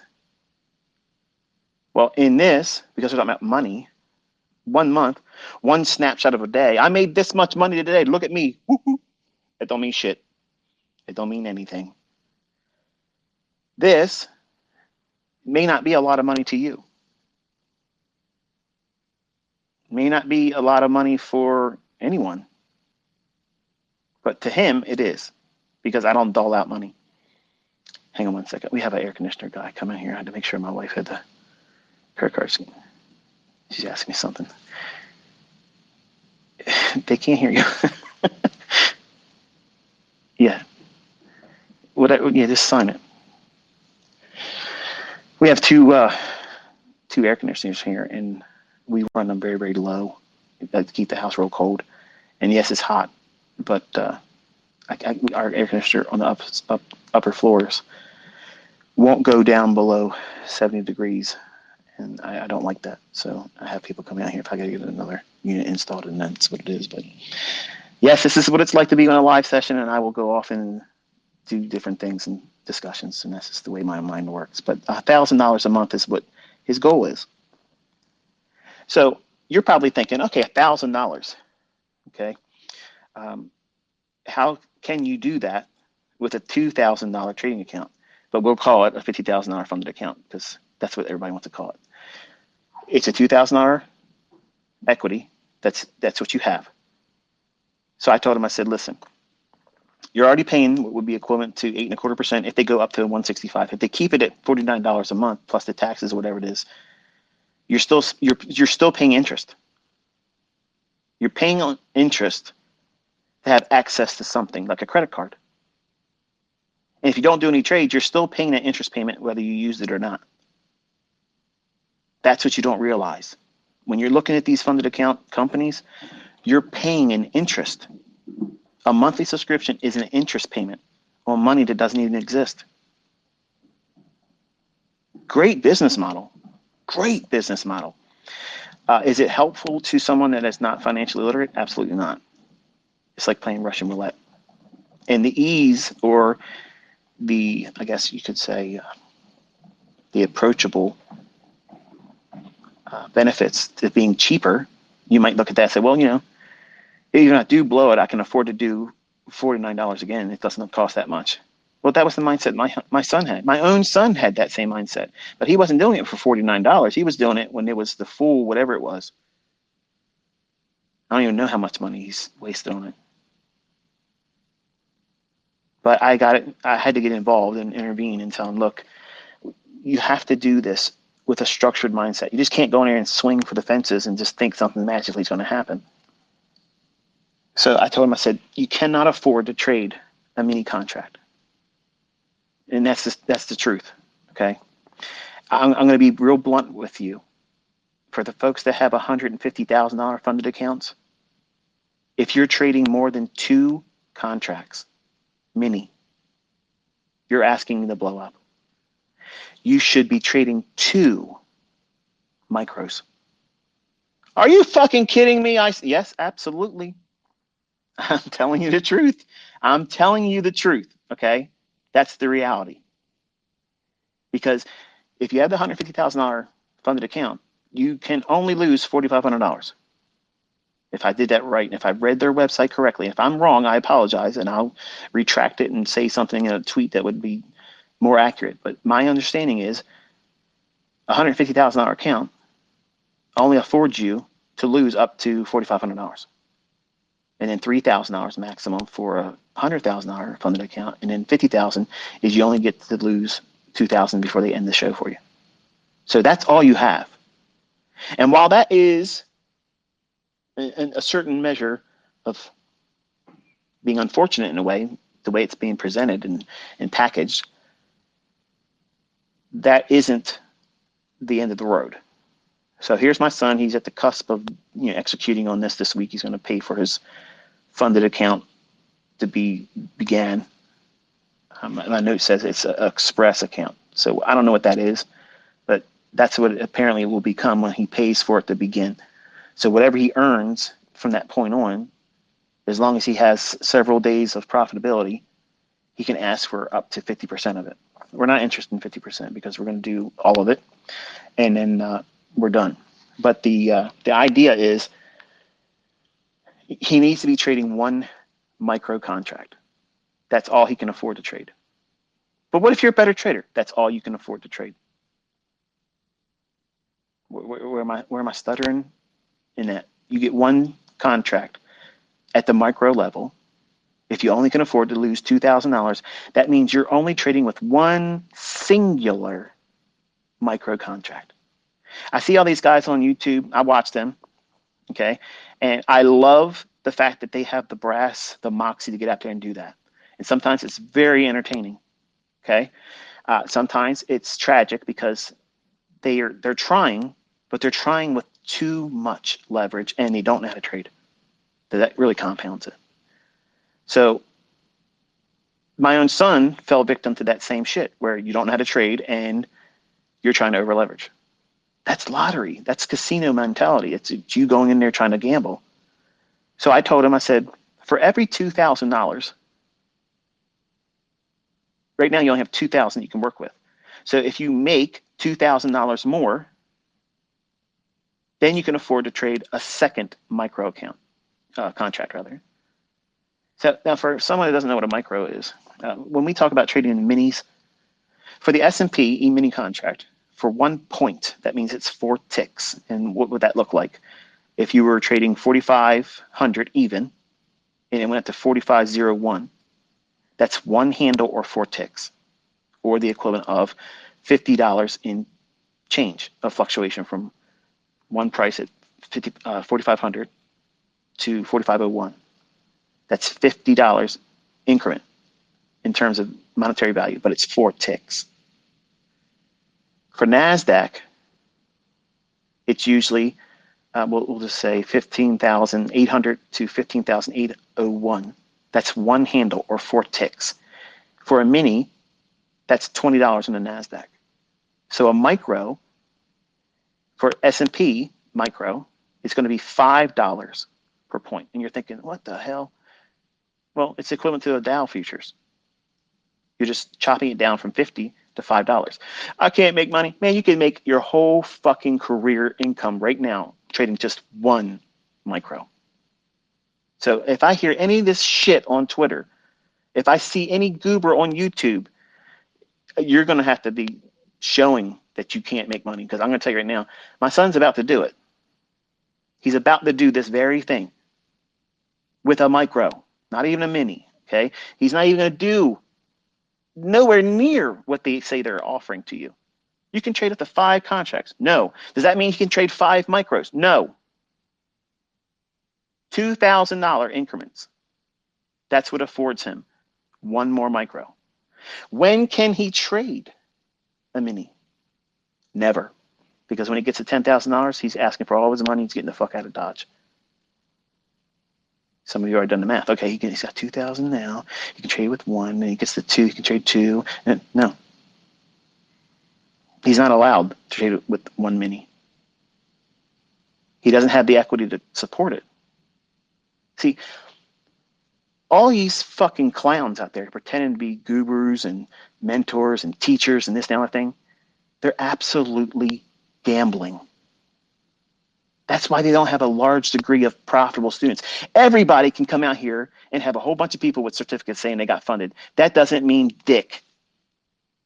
How much money are you making? As in spendable money. How much money came out where you can go out and spend it? That's what really matters here. And I'm trying to get your mindset to understand that that part is the goal, not getting a certificate. Well, that's wonderful. That's wonderful that you got to that point and you're funded. That's wonderful that you got a payout. But that's just one thing. That doesn't, like, you act like you retired from trading when you did that. And I'm not trying to talk down to you, but I'm making sure you understand. I'm talking to my son. I'm not trying to diminish your appreciation for your efforts. I know some of you have worked very, very hard and you finally got funded and you finally got a withdrawal, and that's wonderful and I'm proud of you. But you're not, that's not it. If that's all you went into this, and many of you think that's all there is to it, that's the visibility point that you have. That's as far down the road you can see is your first payout. That's not a career. That's a one-night stand. Fuck that. You need to have a lifetime expectancy that's beyond your first payout. And truth be told, I guarantee you, none of you really thought about it like that until right now. Think about it. You just got to get a happy ending. You just got to feel good that you've done it. And then you will fall in love with trading. Then I'll really put my efforts in being organized. I just got to sow my oats, ICT. You know how it is. We got to sow our wild oats and get out there and have fun and really make a mess of things. And if we can come out profitable and dodge an STD, and it's wonderful. You know, it's great. Well, you can't have that mindset. You can't have that mindset as a trader. You got to be absolutely disciplined. So I'm forcing that on my son. These are his rules. $2,000. That means he's got 1 micro. For NASDAQ, that means he's going to make $2 or lose $2 per point or handle. A handle is 4 ticks. 1 point is 4 ticks. I use that term interchangeably. It means the same thing. So he cannot trade another micro until he makes $2,000. Wow, that's a slow haul. Yeah. Finding consistency, finding your way as an entrepreneur, a business-oriented mindset as a trader, it is a slow but steady pace. We're not gambling, okay? We're not out there trying to impress anybody. He is trying to work towards making his ends in this. It takes time. It takes time for you to understand what it is that you're supposed to be believing in yourself, that you don't have to hurry up. You don't have to hurry up. But you do have to outpace that 8.25% in that monthly fee if they go back to their regular charging. If they keep it at, the 70% discount or whatever, it's still a percentage, but you're still paying something, and you have to outperform that and still see growth. So his scaling is this. He's going to shoot for his NASDAQ minis. I'm sorry, micros rather. He's going to look for 20 points risk. That means his stop loss can be 20 points. How much can he lose if his multiplier is $2 per point? $80. Let me ask you something. If you lost $80 in your combine, would it shake you? No. Nope. But you don't think you're trading unless you're watching it go bananas. Several hundred points, $700 up and down first minute or two in the trade because you're trading with the maximum lot that allows you. See, you're looking at it for the excitement aspect. You need to be fucking boring. You need it to be boring. When you watch the world, what is it? The poker World Cup. Do you ever see those players on the final table acting like they're on fucking cocaine, all hopped up? Hell no. They're dialed in. They're doing the shit that they know. They're following rules, showing no emotion until the hand's done. And then, yeah, okay, I played that well. I went all in, I got that. But then it's right back to what? Stone-faced, no emotion, play the cards, play the player across the table. That's it. That's the rules. Push it when it's there, dial back and fold it when it's not. Well, here, because he has no fucking control over himself, Dad said, you get to trade 1 micro contract. Well, guess what that does? If you looked at the math behind trading with 1 mini, okay, you have the plug pulled on you at $1,000 loss on a $50,000 funded account. So that means they step in, they intervene and say, okay, you've had enough fun for today. It's too much internet for you. And they stop you. That's wonderful. I would say that's actually a good thing because they're going to give you a second chance. Because chances are on the second day that you get allowed to go in there and do it again, you're going to blow the account. Because number one, you're going to be mad. You're going to be impatient because that move that you really should have been a part of the day before when you were not in that direction, but you're going to convince yourself, oh, if I was really trading, if they wouldn't have stopped me, I would have, bullshit. You would have lost your account that day. You don't know how to trade. Most of you have no idea what you're doing, but you're trying to get out there and have a casino moment. And I'm not I'm not building in the allowance for that in Cameron's model. So $80 is what he's trying to make.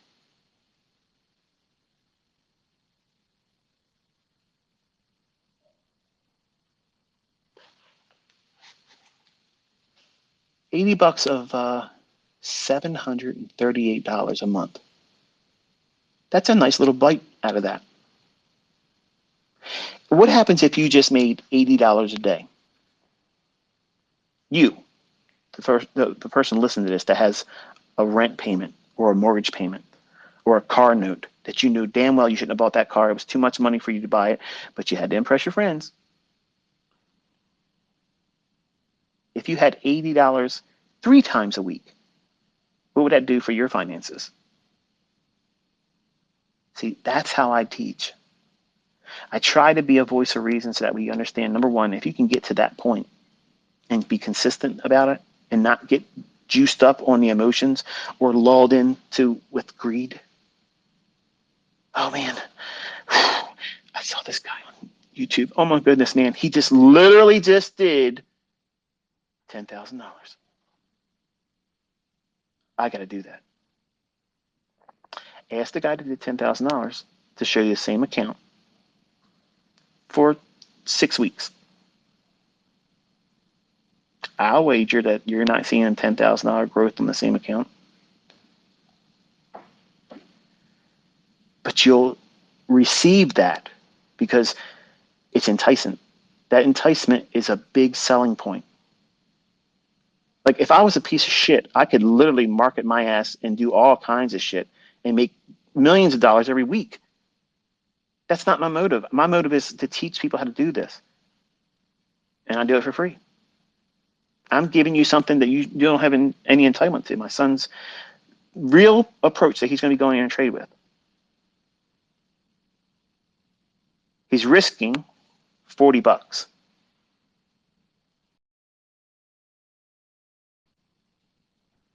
to make 80. For NASDAQ, that's a really simple model. If you look at the silver bullet, which is his model, that's his trading model.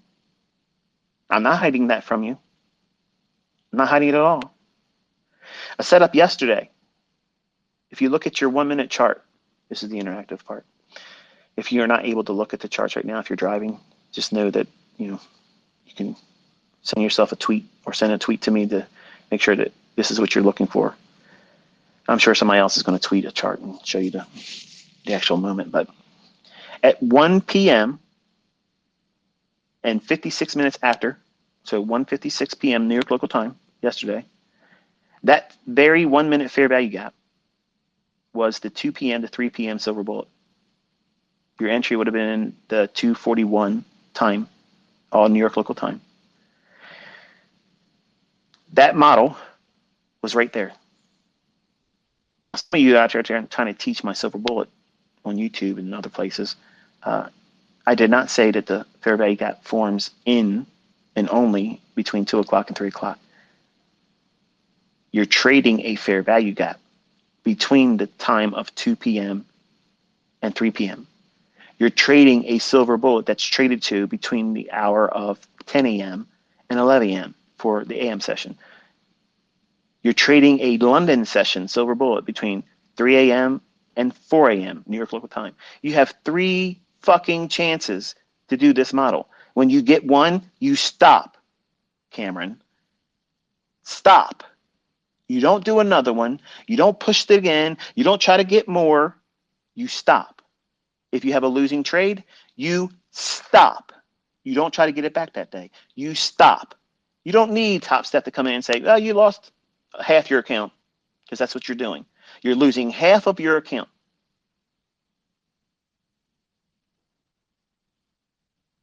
And some of you are bitching. It's only $1,000. I got 50,000. You got nothing. You have nothing. You have a facade. You have a fucking illusion that money's not there. But you don't see that you have to be stopped. That is a very good thing. It's a good thing to have that in place.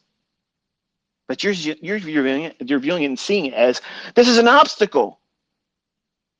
Well, it fucking is an obstacle if you're trying to trade with 5 minis and you can only afford to lose $1,000. Let me tell you something. I'm fucking inner circle trader. If I'm trading 5 minis and I can only lose $1,000 or have drawdown at that point before I'm stopped out, I have to be really fucking dialed in. And look at this market. right now. Look at it. It's funky. It's wonky. It's got all kinds of little fucking shitty, quirky things that's going on in it. You have to be realistic, folks. And if this is all about making money, not dick measuring, this is how you make money. One fucking micro contract. And you can only trade one micro contract in addition to that when you make $2,000. So if you make $2,000 and you make another $2,000 after that, you have made what? You have $6,000 in play. 4,000 of it is realized gain. Now, at that point, you can trade with 3 micro contracts. So now you're trading with $6 per point on NASDAQ. So your scaling is your stop loss. Listen, folks. How many trades could you have avoided being stopped out or being scared from holding anymore if you can afford to use a 20 handle or 20 point stop loss on NASDAQ? And it only takes $40 from you if you're wrong. But you stand to make $80 if you're right. You got 3 silver bullets a day. But I can't trade London. Okay, find one that works. But I can't do, then you have to make changes in your personal life. I can't fix every fucking thing. These are the rules, okay? You have to bend to them. They don't fucking bend to you. That's what a trader is. The trader is a person that follows the rules, and the rules are there to fucking protect them on the long term. If you can't see that, you can't fucking trade. Period. I don't give a fuck who's telling you any otherwise. That's the reality. You have to have discipline. You have to have control. And the only way you forge those 2 things is to operate in the realm of having rules. And I'm not going to sit here and blow smoke up your fucking asses and give you all roses and candy bars and say, it's going to be so easy. Look, you're never going to have to fucking worry about doing anything that's complicated. It's going to be hard. It's going to be fucking extremely hard. It's going to be hard for you to follow the rules. It's going to be hard for you to find a way for you to get in front of the fucking charts, because guess what? A lot of you are afraid to just be wrong. Let me tell you a story. We're not done talking about the model. And it's not ad revenue that I'm holding you here for. Remember, this is a Twitter space. I don't make a dick off of it. And I'm spending my Saturday with you. The other day I was trading. I was short on NASDAQ. And my youngest was sitting with me. And I said, look, watch this. We're going to watch it go down below these relative equal lows. And it's going to draw down into that little area right here, pointing to the chart. He goes, but how are you making money, Dad, if it's going down? Aren't you losing money? I said, no, you can borrow somebody's thing and promise they're going to give it back. But you borrow it and sell it to somebody at a high price. And then you buy it back, just like if you buy a Pokemon card. Okay, because when he was a little bit younger, he was in Pokemon. I said, if you buy a Pokemon card or borrow a Pokemon card from somebody, say, hey, look, can I borrow your Pikachu card? Okay, and I can only say that one because that's the only card I remember from him doing it all. But if you take a Pikachu card and you borrow it from somebody, say, promise I'll give it back to you, but you know that somebody would be willing to pay you $100 for that. You sell it to that person for $100, but you now owe a Pikachu card to that person still that you borrowed it from. Then you go and you wait until you can find somebody that will sell you another Pikachu card in equal or better condition, and you buy it from them cheaper. The difference between what you sold the one at $100 for and one you pay $50 for, or whatever it was, you make the difference. Everybody's answered. They got what they wanted. You were just a middleman. So that was the analogy I had to use for my youngest son for him to understand short selling. If someone would have told me that when I was trying to figure it out, it would have been so much easier for me. But I was afraid of short selling. But we were watching the marketplace, and I kept telling him, I said, look, it's going to go down. And every time it would run out, 15 handles or something, he was like, Dad, aren't you scared right now? And I'm like, no, I want it to go up to this area right here, because if it does, I'm going to sell one more. He goes, but how are you able to make money? If you sell it there, aren't you out? I said, no, I'm adding more. I'm adding one more. Every single time it does this, I'm adding one more. And I kept doing this on a 1 minute chart, kept building it in, building it in. And we got down and ended up making almost $11,000. He's like, you made $11,000 in like less than an hour. I said, just about an hour, yeah.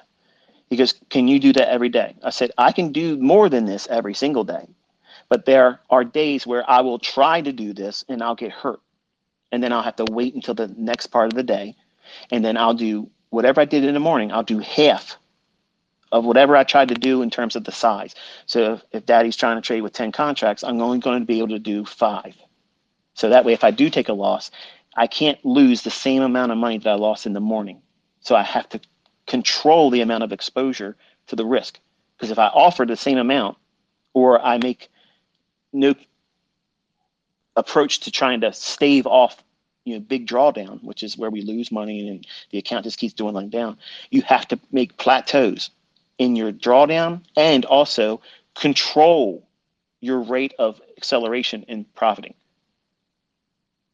What? Yeah. I teach you how to mitigate drawdown and keep it controlled. Every time you take a loss, you use half the leverage that you used the previous time. And then when you make 50% of that previous loss back, then you can go back to what that leverage was, what you took the initial loss on. If you really want to be conservative, you have to make all of that loss back before you can go back to that previous amount of leverage. That's not sexy. Those videos and those lectures, even when I was in my private mentorship and then people were paying me, they did not like that. But you know what? The people that make money, hundreds of thousands of dollars, real money, not demo, not market replay bullshit reports from NinjaTrader, they use this protocol to control their drawdown. It's realistic. It's real world, okay? Real money management concepts being employed there. But what you don't realize is you don't know, because you've never been profitable before. For the folks that's never been profitable, I'm taking a great deal of liberty because, in my mind, I'm speaking to my son, Cameron. So some of you, to get your ass all bent out of shape, you think, oh, you're talking down to me. I'm talking to my fucking son. You don't like it? Get the fuck out of here. You don't know what it feels like to be profitable. It's like a fucking drug that you've never had before. And you want it as soon as you get it, in that 30-second, 20-second initial, like your body will be vibrating that you did something, that you made money and you didn't have to work for it. All you do is push a couple buttons and now all of a sudden that account shows that you've made money and you start doing the math on it. Man, if I did this every hour, every day, you're not fucking trading like that, okay? But that's the kind of dumb shit I started doing when I was doing the bond market. In 1993, when I sat down, I started trading bonds. And I'm like, you know what? I'm going to try to make $1,000 a month. And then all of a sudden, I'm making half of a point in one trade with one contract. That's $500. I'm like, what the hell? Like, I just did this morning, and it's not even the end of the day. It's not even lunchtime. I don't even make this fucking much money gross on my job. And you start thinking to yourself, man, if I could do this every hour, that's bullshit. But that's naive mentality. And that naivete is going to be exasperated when you get into profitable trading because you've never been there before. And when you get there and you start winning and you finding consistency, it doesn't need to be a lot of money. The fact that you're making money, that first buzz that you get off of it when you get out of your first profitable trade that you follow the rules with, the natural impulse and tendency is, I'm going to get in there and find another one. I don't believe it. That was just luck. That's the very moment where you have to stop, Cameron. You have to stop. You did your job that day. You're done. You're fucking done. You made more than you would have made at your coffee fucking job. And you didn't do dick. Why do you have to insist on doing more? It's just in your head that you have to do that. You are feeling the emotions. That's all. You're all hopped up on fucking goofballs, okay? And you're coming off of it real fast. That's what it's like to be a trader. But the ones that are in control of themselves, the ones that are consistently profitable, they are the ones that manage that impulsiveness, that drug, that addiction, that feel good. I did it. I beat this fucking trade. I won it. And it did exactly what my model said it was going to do. It feels so good. That small little time that you were spending in that little profitable universe immediately fades away when you look around. You're right where you were.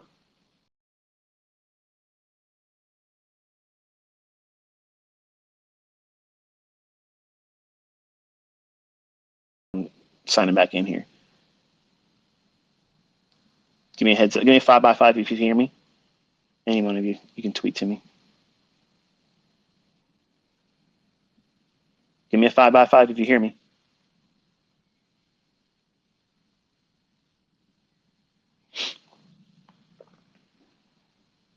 Can you hear me? Thank you very much. I'm not sure why it disconnected me, but it disconnected me. But we're back. So you have no idea what it feels like to have that profitable state of mind. And because you've never been there before and it feels really good, you're going to want to do it again. And that's exactly what Cameron was doing on the days that he made, when he made a profit. He wasn't satisfied, and he was trading with more than one mini, over leveraging. So you have to forge this discipline. You have to have this control over yourself and your emotions.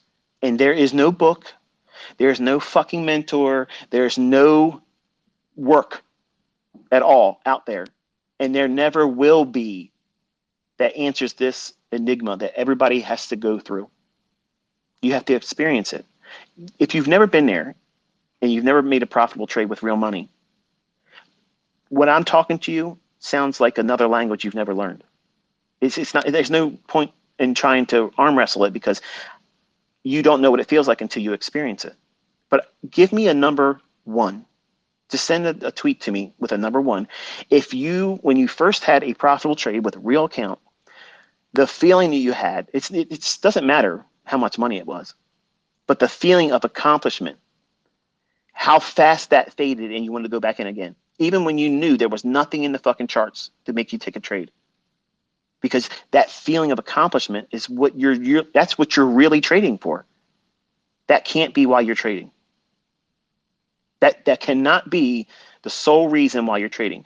The only reason, okay, if you like to take notes while you're listening to me, this is what you're writing this down, okay? The only reason why you're trading is to make fucking money. Not anything else. It's to make money. And the first rule of making that money is keeping what you have. Cameron's already proven he's an amazing drawdown artist. He's an amazing account liquidator. Amazing, much like some of you. Now, that's an accomplishment that can be changed and turned on its head. But you have to make allowances for it by changing and replacing bad habits. The first and foremost is impatience. He can only execute between 10 and 11. He can only execute between 2 and 3 o'clock. And chances of him trading London, good luck. Yeah, man. But the point is this. He has two opportunities where he can take a trade. And he's looking to take a trade with the NASDAQ. Mini, no. Micro, yes. Now, there's going to be some discrepancies. If you look at the comparison between the price delivery on the micro and the mini, they don't always deliver mark to market. And here's a little tip for you, for the folks that like to stay in these. And I don't ever like to give you the good stuff at the beginning because I don't cater to the lazy fucks.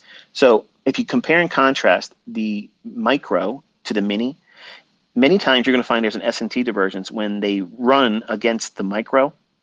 There's always going to be some kind of exaggerated move in the micro contract versus the mini, because most people are trading the micro because they can't afford the whipsaw and volatility that the mini offers. So they think, okay, well, it's easier for me to get in here and just trade the micro. But you have to have a larger stop loss. That's why it's 20 handles for the folks. Why is it got to be such a large stop loss? You could do this, you can do that, right? But you're trading the micro, and they can be a little bit more exaggerated. So that's why I'm building in that buffer. 20 handles for a stop loss. Always. But what if you can do it? It's 20 fucking handles, okay? Why are you going to ask me? That's exactly what you're thinking right now. But what are the times when you can make it? It's a 20 handle stop loss. That's the rules. You don't want to listen to it? Go do something else. Cameron has to use a 20 handle stop loss. He's using the micro. It's a little bit more volatile when there's a major shift in price delivery. Don't take my word for it. Just compare and contrast the 1 minute chart on the micro and mini, and you'll see what I'm talking about. Okay. Sometimes you'll see that the micro makes a lower low than the mini does. And this is because it's coded that way. I know the folks don't believe there's an algorithm, but he's going to try to make 40 handles. So he's doing 2 to 1. You don't need to do the math on all this bullshit that people write these books about. Oh, you need to have this. I can make money and he can make money and you can make money with a 1-to-1 ratio. And I don't give a fuck what anybody says, okay? Because you don't know what you're doing when you first start. And these jokers that write books and courses and horse shit, they're not making profitable trades either. And here's the thing, all these are multiple setups. You have to have 5 to 1. I teach that as a thought process, and you'll see that in the core content lessons of my mentorship videos I put on my YouTube channel. Stop sending me requests to join my private mentorship because I don't do that anymore, and I put the lessons up on the YouTube channel for free. Go and fucking enjoy them, learn from it, study it, and it is what it is. Stop paying people to learn what I've made available for free. You're getting it right from the source, and I'm ongoing teaching right here, again, for free. But the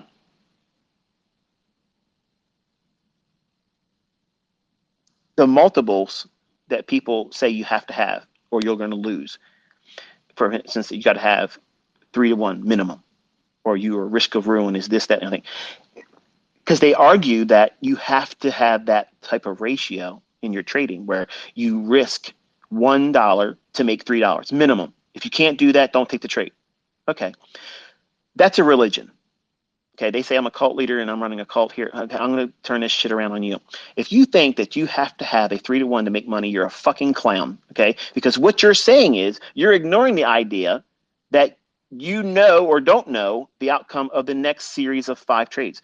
Even with that 3 to 1, you're assuming that you can't have a fucking losing streak of 10 trades. Think about it. When I was coming up, I had that. And I had a model that worked, because I was trying to push the button more times than I should have. That's the part. That's the thing. That's the real troll in your trading. The impulsiveness. The times that you want to push it faster than it really is in the chart.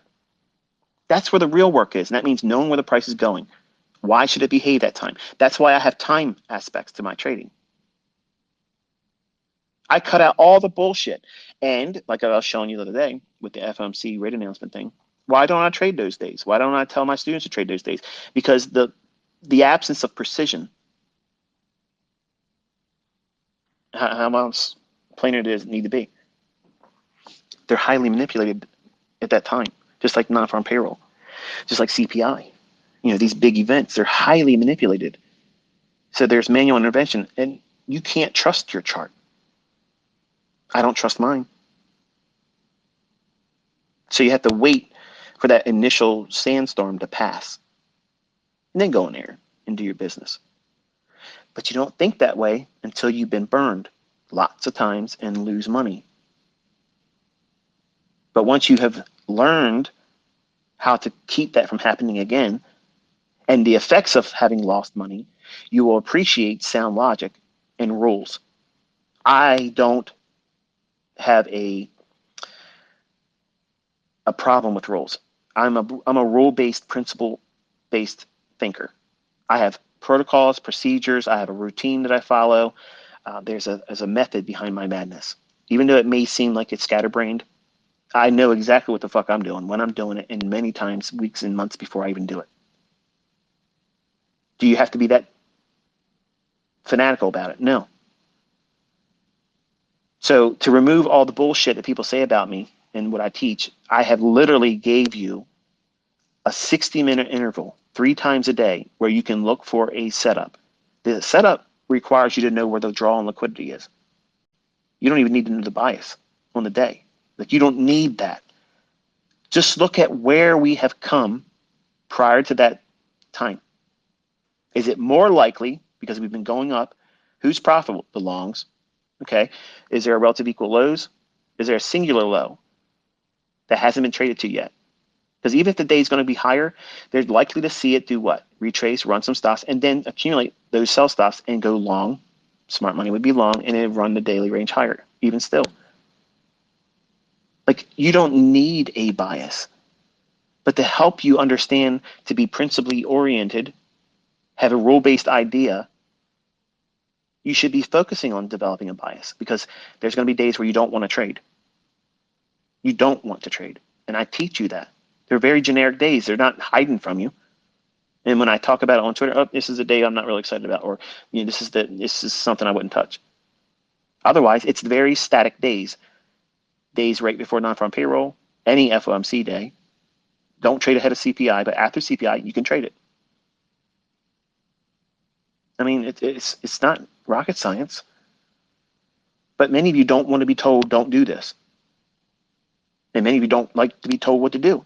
You come here, you listen to me talk, you talk about trading, you teach, you give things, you got students that are making real fucking money, you're showing executions that prove the concept, but you don't want to listen to the logic I share. Cameron. It doesn't make any sense to me. Like, why even fucking listen to me at all? Why? If you're not going to do anything with the information and follow the rules I'm laying down, what else are you going to do? I mean, think. The details, if you study them, you will see the method works. If you take a losing trade, guess what it does? The minimum.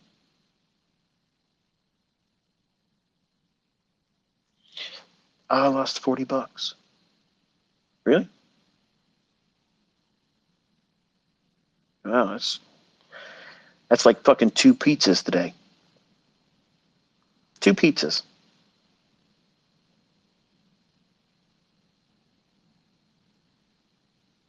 Yes, your stop loss is 5 handles to make 10 handles. This model is slated and slanted a little bit heavier towards NASDAQ trading.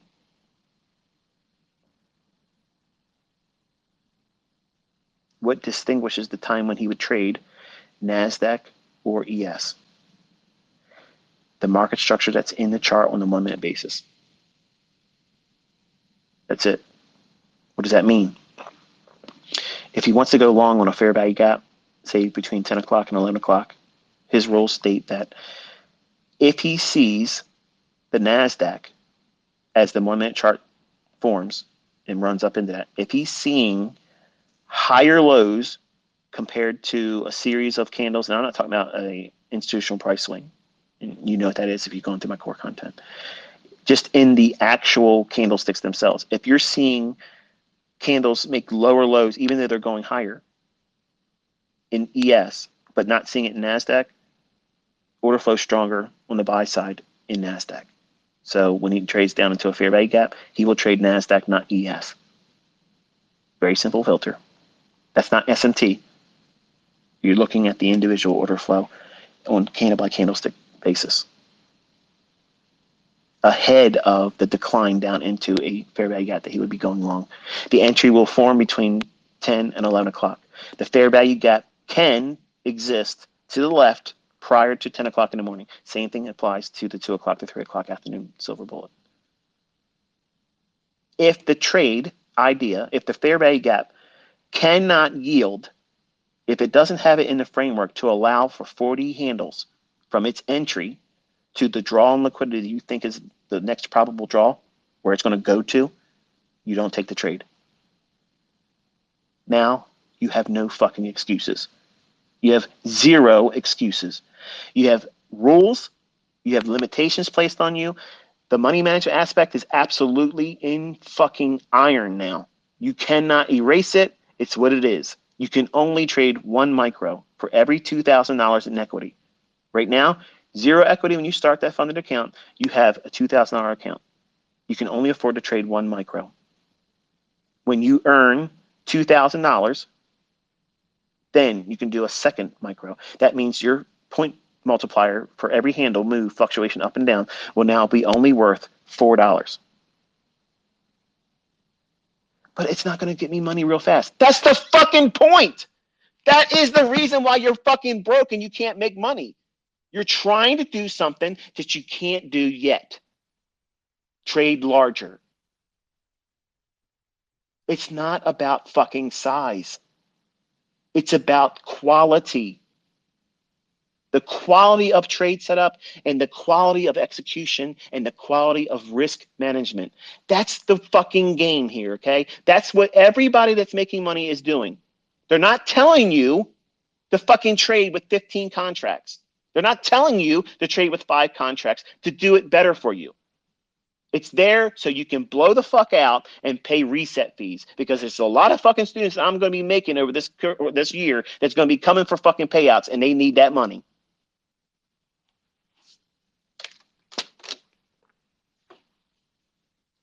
And it's every funded account company out there. I'm not slighting them for fucking making the money. Hey, that's a great model. Huge fucking potential to be profitable, because the statistics state that you're fucking 90%, you're getting paid. And then you might have this aberration once in a while where you have to pay out to somebody. Wonderful. And it's under the guise that you're helping. It's even better. But let's be real. Okay, let's call a spade a spade. This is what it is. You're paying an interest payment of 8% a month on money that doesn't exist, whether you trade or not, and capitalizing on the likelihood that most people, and I mean like 98%, don't have any financial literacy whatsoever. They don't have any risk management appreciation whatsoever, and they have zero fucking self-control. And I'm bipolar, but I'm going to tell you something right now. I'm not in there fucking doing Mickey Mouse money management.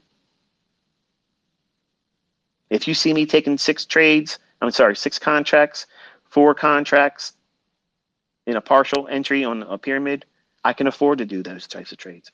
You don't see me out there doing 50 fucking contracts of gold and 50 contracts when it moves one more tick away from the price, and 50 contracts more on a fucking fake ass MT4 bullshit.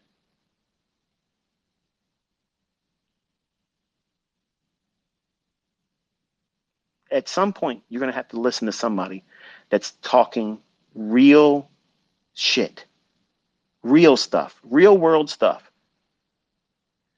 Can you get rich with this model? Yes, you fucking can, but you have to start where you're starting. And you can't start thinking that you have a $50,000 account when you don't. You can't start with a $100,000 funded account thinking you have $100,000. You're not starting with $100,000. You're starting with $3,000. You have $150,000. I'm funded, baby. I'm funded with $150,000. No, you're fucking not. You have the demo of $4,500. You know what it's like with a demo account. You can trade 25 contracts. Your broker wouldn't allow it, but hey, it's fun, right? Well, these companies promise to be able to pay you up to 90% if you're right and you're in that funded account. Wonderful. I don't give a fuck what the parameters are, how many days you can be profitable. The intention is he's getting one withdrawal. That's it. And it's the one where he closes the account and we're done. That's how it's going to roll. Because the intentions are he wants to do this with his own money. Wonderful. When you get it out of this, you're going to put it into a real brokerage account. And then the real fucking fun starts.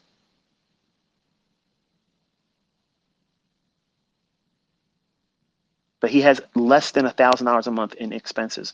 His ends are literally less than $740 a month. That's not going to stay that way. In 4 years, it won't be that, right? When he has his girlfriend coming home from college and whatever life changes he's implemented to get himself in a more of an adult-minded, position to be with her, a more formal way. He has to put the work in, and you can't think that less than $1,000 is practical for an adult living with someone else, especially someone that's going to be a professional in the working, community as a veterinarian, assuming that she's successful at it. So maybe you didn't give it any thought. But what happens if he loses? Say he gets up to the point where he can trade now 2 micro accounts, or micro contracts rather, and he's trading with $4 per point in the NASDAQ. But then he drops below that $4,000 cushion of his initial $2,000 in the account, but only $2,000 in equity that he's made. So let's put it in perspective. It would look like this in your combine or profitable account, 52,000. As long as the 52,000 is showing on the account, he can trade 2 micro contracts. If he dips down and closes a trade, whether by stop loss or physically manually closing it, and it's below 52,000, he has to trade 1 micro until he gets back to 52,000. Then when it gets to 54,000, he can trade with 3 micro contracts. If he drops below 54,000, he drops down to 2 micro contracts. That's the rules. But he can't, I don't give a fuck what he can and can't in your mind. I already know, as long as he listens, he will. Can't ain't even fucking part of this. I've already entered the chat. ICT is in this now. The boy's getting where he's got to get, either by a boot in his ass, or it's going to be a little bit longer duration, but he's not working the rest of his life. Okay? I'm going to see to that. He's done it wrong. Wonderful. Now he's got fucking scar tissue. If I'm going to be a good mentor, if I'm a good mentor, I'm a good dad or whatever you want to call it, he won't be working. Okay? That's how I'm looking at it. But I need him to have a mind shift. Change, where it changes the way he views things. Because in his mind, as long as he's got money to afford a new reset, he's not going to quit. At some point, how many are you going to do before you're like, this is fucking stupid? Well, in my mind, it was way past that. Way, way, way past that. But all of you out there that are trying to trade, and you're trying to trade with mini contracts or multiple mini contracts, and you're thinking, I'm doing this right, this is so great, blah, blah. What you're experiencing is over leveraged luck. That's what that is. And that shit ends abruptly. And the harm that you do to yourself psychologically and emotionally when it happens, it's so hard to work through. What do I mean by that? Well, when you're trading, and you're trading with big money, number one, it's stressful as shit. Extremely stressful. You can't tell me that you're focusing on price action or your model while you're in that trade that's over leveraged. You're watching the value of profit and loss tick. That's what you're really watching. And every time it ticks up $1,000 more, $1,500 more, $2,000 more because you're over leveraged, you're buzzing. And every time it ticks against you $1,000, when it's such an insignificant fluctuation in actual price movement, you're trying to talk yourself out of closing the trade. And that's not following your model. If you weren't over leveraged, you wouldn't even be feeling that impulsiveness to want to close the trade, or fear, oh, better close it now. Oh, if I don't close this trade, then it's going to turn back on me. Or, oh, if I close the trade, I know it's going to keep running. That's the testimony of someone that is absolutely fucking gambling and over leveraging. They're literally telling on themselves. If that outside language and dialogue is occurring and you hear them, okay? If you hear them saying it, you watch them, some of them are on YouTube doing it, when they do that, they are literally removing all fucking doubt that they're gambling, they have no fucking control over themselves, and they're over leveraged to the fucking gills. That is not a fucking sound trader. That is a gambler. That's the equivalent of the person that goes maybe once or twice a year, flies out on comps to Las Vegas and loses more money, but swears up and down they had a great fucking time. Thank you for not using any lube on me. I'll be back next year. Make sure you give me another free rental room. I'm going to come here with more money next year. Great time in Las Vegas. They say everything in Las Vegas stays in Las Vegas. That mindset needs to fucking stay there. And don't go back out there. Do something where they have the odds in your favor, because that shit ain't it. In trading, some of you are trading. You're trading just like Las Vegas.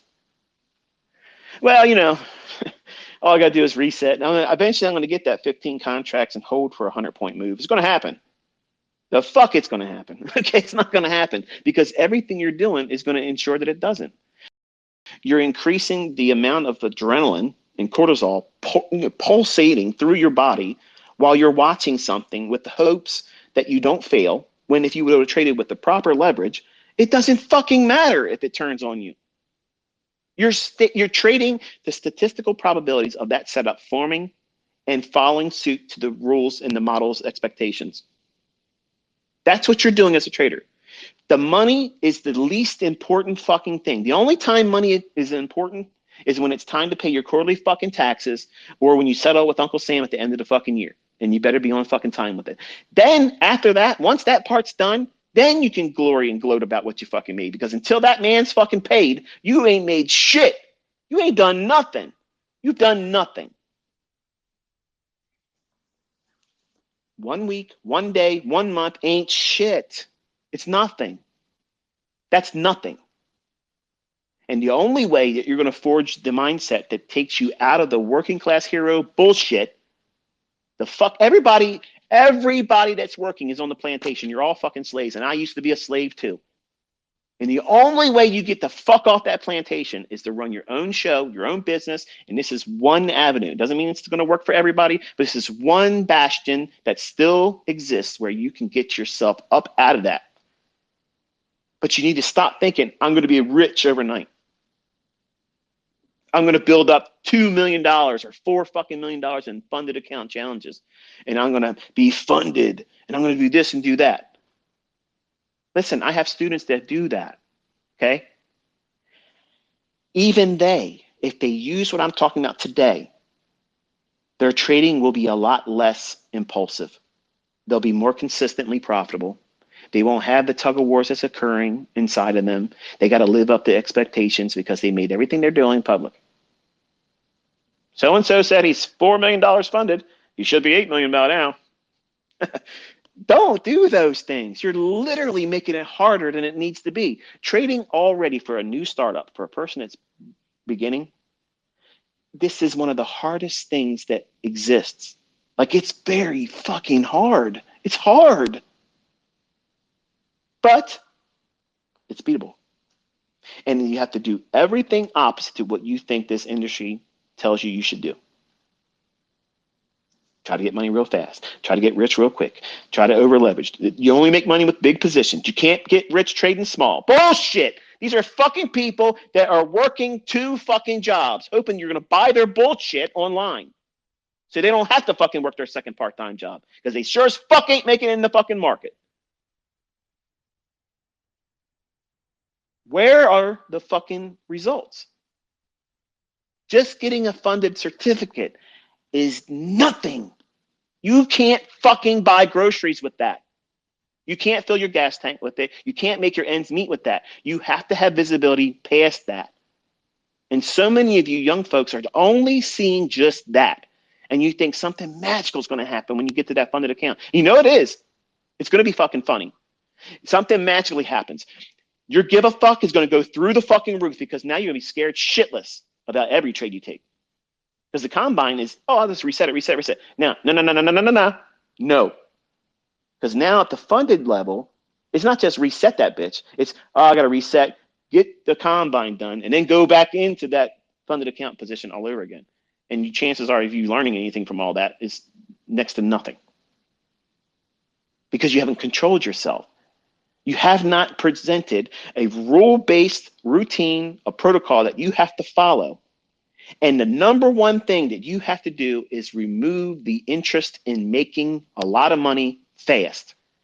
Everybody fucking blows it doing that. That's the surefire fucking guaranteed approach that you're going to blow your shit, blow your account, fail as a fucking trader when you're trying to push too fucking hard too fast. You're telling me some guy walks up to you every fucking week, gives you $80 3 times a fucking week. You're going to give that guy a middle finger and say, fuck you, man. Don't you ever come up to me again and give me that fucking $80. I just gave that to you here. I just told you exactly how to beat the shit out of these funded accounts. Every company out there. But it's going to take, I got to pay monthly pay. You're paying fucking bills, folks. Okay. I'm fucking rich. I'm fucking loaded out the fucking ass with money. And guess what? I still have every month. People holding their hands out. Yeah, you owe me $1,600 for this. You owe me $5,000 for that. You owe me fucking $6,000 for that. I got bills. I got bigger fucking bills than all of you, but I still have them. Living like this costs more money, more problems. But bills are going to be paid. They have to get paid. Guess what? When you trade with a real brokerage account, guess what you're paying? You're paying fees and you're paying commissions. What do you think is going to happen when you start trading with a real account and you want to trade successfully and you're trading 500-600 contracts a month? Your commission bill is going to be fucking ridiculous if you just simply focus on that. Oh, I can't do this. This is cutting into my P&L. Of course it is. But if you learn how to fucking trade, it won't matter. You'll outpace all that stuff. That's the whole point of me teaching you. I teach and have taught how to outpace inflation. I've teach and I have taught students how to make money. And you have seen them.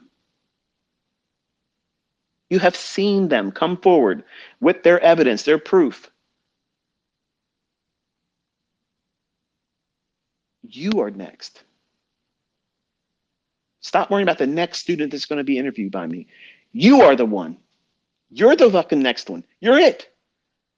But you want to turn this into a fucking spectacle where I want to entertain myself and watch vicariously from afar. I want to see what everybody else is doing because I'm too chicken shit to get out there and do what's required to do it myself. And the whole time you're working with fucking Carl. Come Monday, you're doing the same fucking shit, making the same Mickey Mouse fucking wages and never changing shit because you're too fucking stubborn. You're too fucking stubborn. You don't want to listen. You don't want to listen. And what have you shown for yourself by doing that? Square one, baby. You're still there. It's time to pull up the tent stakes, pack the fucking tent, move on down the road and pitch a tent further, closer towards your fucking goals. That coffee shop fucking job, that is a fucking embarrassment. You should look at that and say, you know what? I'm 18 now. I'm making a change. I'm going to do this. I'm not going to do that. Dad said do this, and Dad said don't do that. I'm going to stay in those lines. I want to be able to say, Dad, it worked, or if it didn't work, Dad, you didn't do it right, and I failed because you told me to do this. That's exactly what I gave him. I gave him that fucking power. He personally doesn't fail. I do. So where's the fucking complication here? None. It's all on me. I'm 50 years old, about to be 51, 2 weeks. Spinal compression injuries, but my back is strong enough. I can carry all of you, okay? I can carry all of you, but you have to listen. You have to fucking listen. If you don't listen, if you don't have these rule-based ideas, controlling expectations, how fast you make money can ruin you. Meteoric rises in equity increases absolutely can fucking crush you. What the hell did you just say? Yep. When people get into large sums of money, okay, and I'm going to give you an experience when I was a younger guy. I came from a very, very, very low income family. And I'm talking fucking low income. But I didn't feel like I was from a low income family because we didn't measure things on the basis of money. We were a family, dysfunctional, a lot of drunks and alcoholics in my family, which was the reason why I don't drink and I don't do those types of things because I watched what it did to their lives. And I was taking note. Like I said, I was a journaler, okay? And I wrote all this shit down as a kid and it made a great impact on me.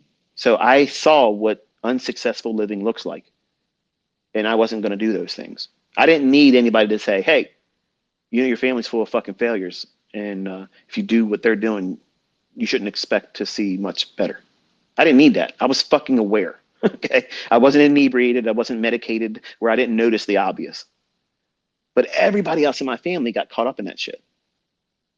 So I don't have a problem with someone telling me, do this, don't do that, if they're doing better than me. I don't have a problem with that. I actually coveted that as a young man. I was looking for a mentor. I was looking for someone outside of books and VHS tapes and DVDs and whatever else I can get my hands on at the time. And 99.99999 fucking percent of all of it was absolute fucking bullshit. It never fucking made me money. Not one bit of that horse shit made any bit of money for me. When I took everything that they said, inverted it, and looked for specific times of the day where they would capitalize on that bullshit. Well, out comes Inner Circle Trader. Here I am. But I'm from a modest upbringing. I wasn't born with a silver spoon up my ass. But I appreciate risk. I am aware of what can be lost in a trade, more so than I'm trying to make.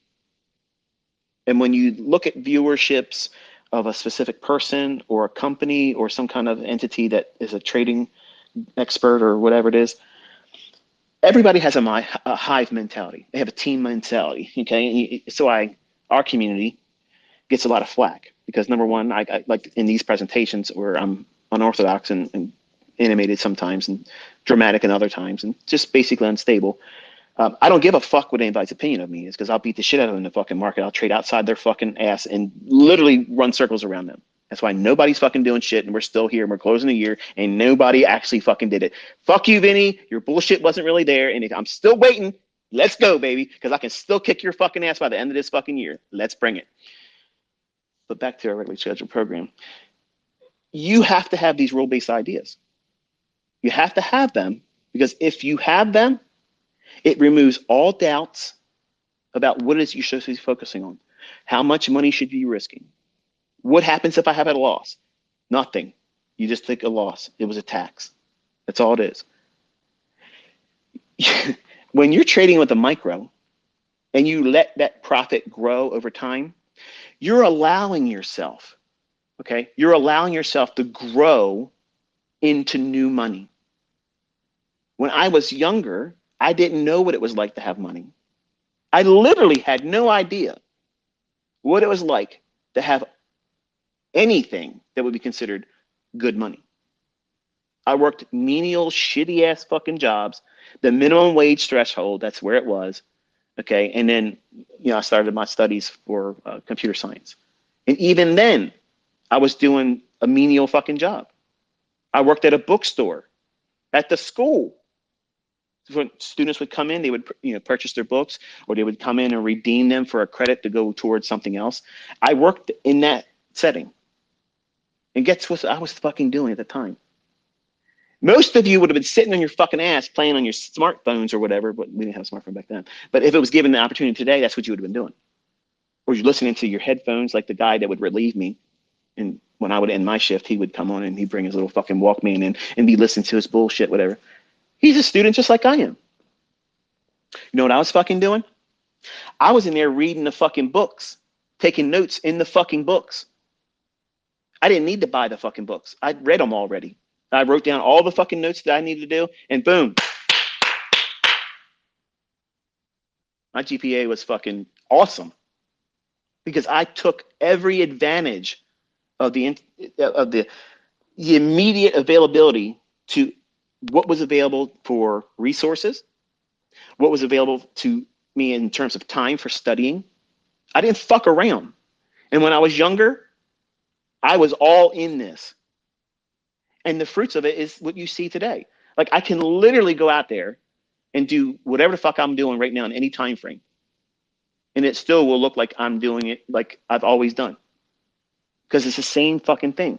No matter what time frame, whatever fucking market. Just don't ask me to do it in crypto because I won't do it. Or synthetic, what's it called? Synthetic indices. Somebody else, a lot of applicants ask me about that. I don't know what the fuck that is, but I don't do anything with it. But crypto and that aside, doesn't matter what market it is. Everything I'm teaching you, it works there, period. There's only certain aspects between Forex and futures that has a small, and I'm talking very, very small marginal effect of time. And those being the very specific times of the day that certain setups will form. And I've already taught it. It's already in the YouTube videos. It's there, okay? So that's what he's going to be doing. It's very specific. It's time oriented. It's running for liquidity. Where's the next draw on liquidity? He's going to capitalize on that. He starts his analysis on the weekly chart. Where's the weekly candlestick likely to reach for? Everything I've already taught you. I'm not hiding any of that. And then he's looking at the economic calendar when there's going to be a high impact news driver. He's expecting some manipulation based on that and still reach for the draw. So he's using the economic calendar in that regard. But he's not taking any trades outside of 10 o'clock in the morning and 11. But what if it's 11 and 1? He ain't taking a fucking trade. What if this trading into the fair value gap at 9:59? He's not taking the fucking trade. He's got to answer to me. He's got to answer to me now.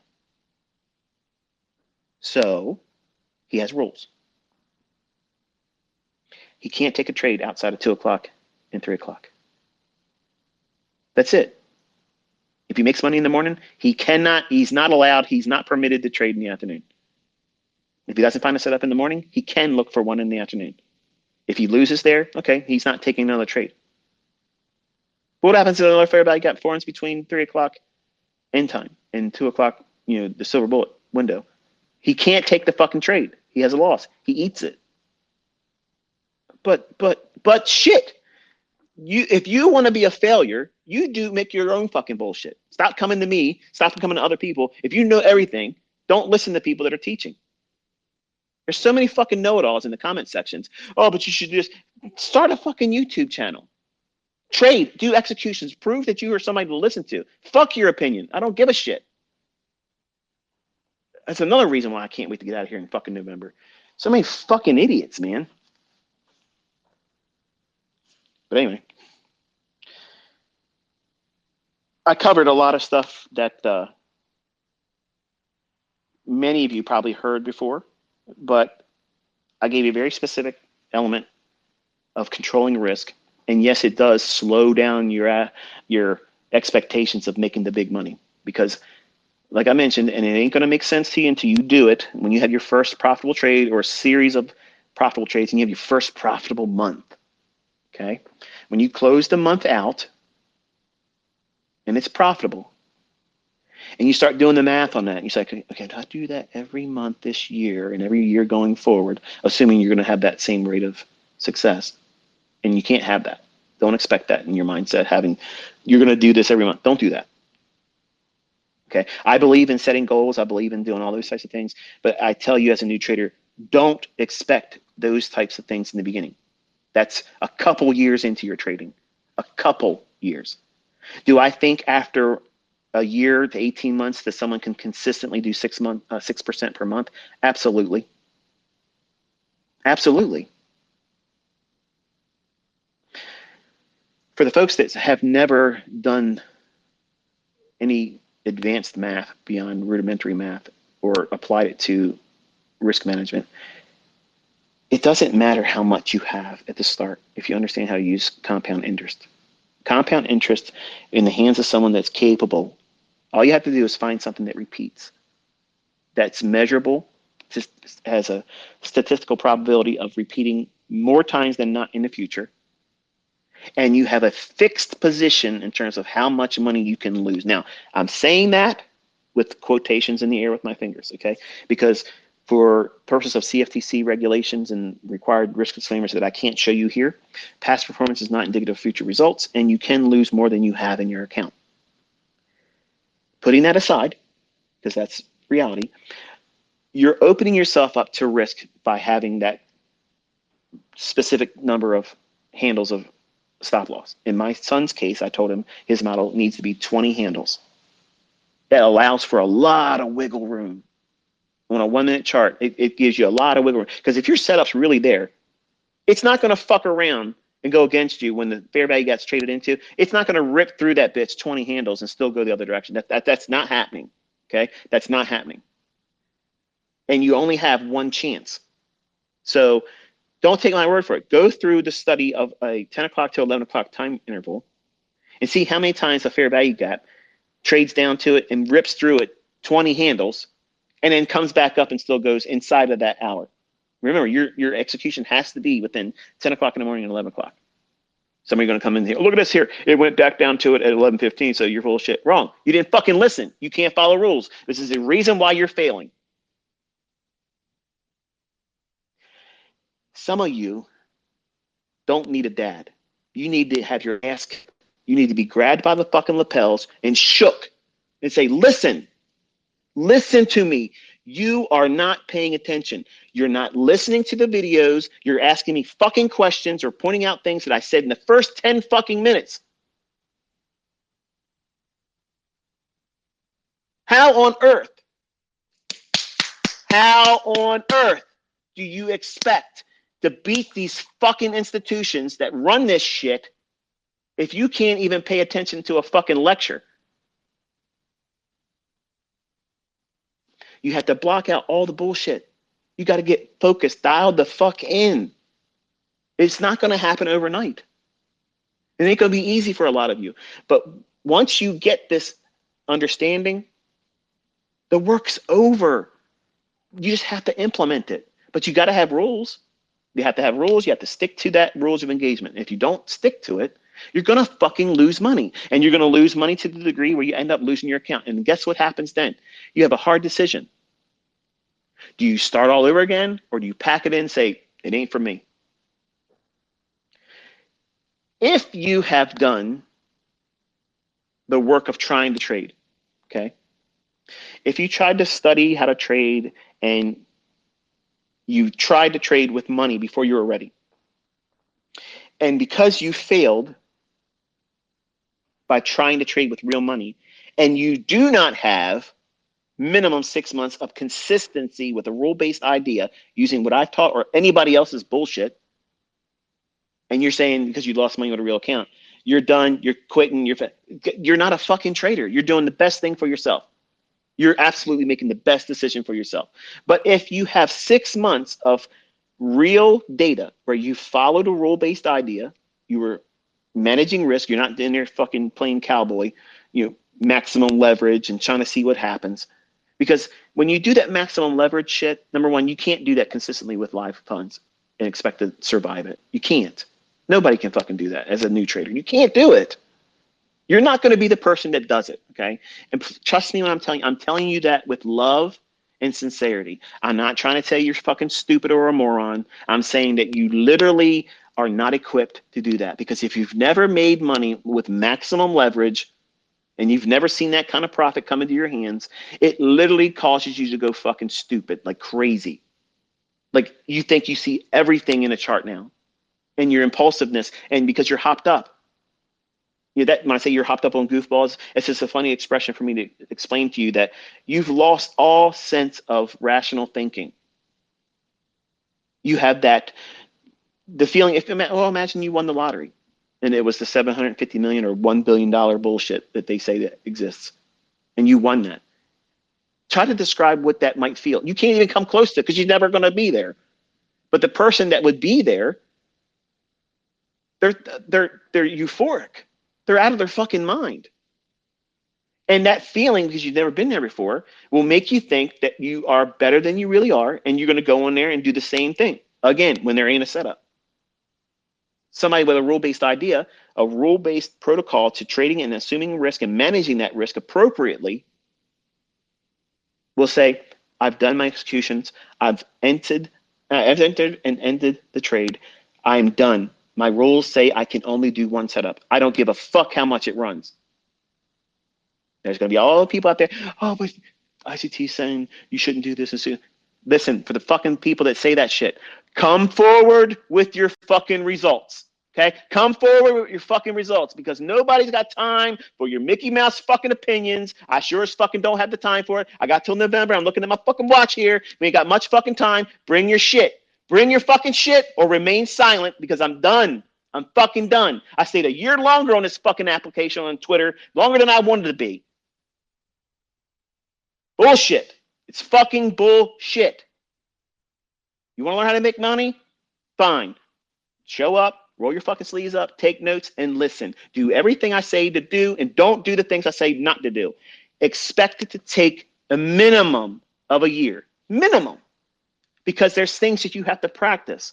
There's things that you have to look forward to and see if they pan out. If they don't pan out, what does that make you feel like as a trader? What does it give you in terms of impulsiveness? Does it make you feel like you got to do something to fix that problem? Do you feel uncomfortable about being wrong? Those are things that people don't realize until they go through it. But they put blinders on and say, fuck it, that doesn't really exist. I need to go into the next trade and over leverage. I need to refund my fucking shit. I got to reset my stuff. I got to go ahead and make the world believe I'm a good fucking trader. I got to show my stuff on the internet. I got to do a MyFX book because nobody believes that I'm making profits. Nobody gives a fuck if you're making profits. Nobody gives a fuck. Nobody cares. Nobody gives a fuck that I'm making money. Nobody gives a shit. Why are you worrying about fucking shit that doesn't make any more fucking money for you?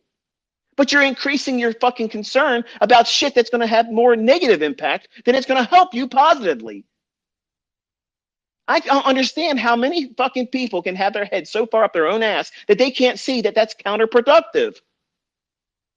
You'll do all that extracurricular bullshit that's going to hold you back and distract you from actually doing the work than simply doing 25% of the effort you're doing to do everything opposed to following instructions and then finding the success that you say doesn't fucking exist. It's asinine. I don't understand. I don't understand why so many fucking people drag their feet. It's for free. It's fucking proven it fucking works. It's proof. Come on. Seriously, why the fuck are you waiting around? Get in there and start. Don't tinker with the fucking rules. Don't bring your bullshit. GAN is not part of this fucking discussion. Unless I talk about it. Unless it's part of the fucking issue and the model that's being exposed, and as far as this is the time you're going to trade. This is the time where if you don't have a trade and it's this time of the day, you cannot take a trade. I don't give a fuck if anything happens after that. You can't trade. Period. That right there cancels about 75% of you. Well, I can't do it because, okay. I'm not going to stop fucking being me. I'm not going to stop living my life. I'm not going to stop being who I am because a certain percentage of my viewership can't do something. You said you can't. I didn't say you can't. You fucking said you can't. Because you said you can't, I fucking believe you. I absolutely believe that you can't do it. I believe you. You don't have to argue with me. You don't have to convince me. It's a settled matter. You said you can't, therefore you can't. When you change your mind and say, I can, I believe you. You don't need to convince me. I absolutely have proof that you can. Before you get your proof, I already know you can. But I'm in a position where I don't need to be swayed. I don't need to prove shit to nobody else. The proof's already out there. And I'm inviting all of you to simply investigate it on your own, and that way you'll find it for yourself. And when you get it, even if it's the $80 win, $80 a couple times a week, you know what that does? That pays for your fucking groceries. Yeah. It pays for a car payment, maybe a cell phone bill in addition to that. And then what happens over time? Wow. You know, I'm really learning how to do this. I can now apply more effort and more equity. And then you compound that same cookie cutter approach that you've been doing with a micro account, micro contract. Now you're trading minis. And eventually dozens of them. And guess what happens then? Your frequency of trading drops. What did you say? Wait a minute, I'm already got my calculator here and I'm doing 50 contracts of NASDAQ at this, and I'm trying to do it Monday through Friday. And this motherfucker just came out and said, trade less. Trade less? Man, what is this guy on? I'm on the reality tip. Because when you start making 5 figures a week, why the fuck are you going to push it? Live your life. Live it.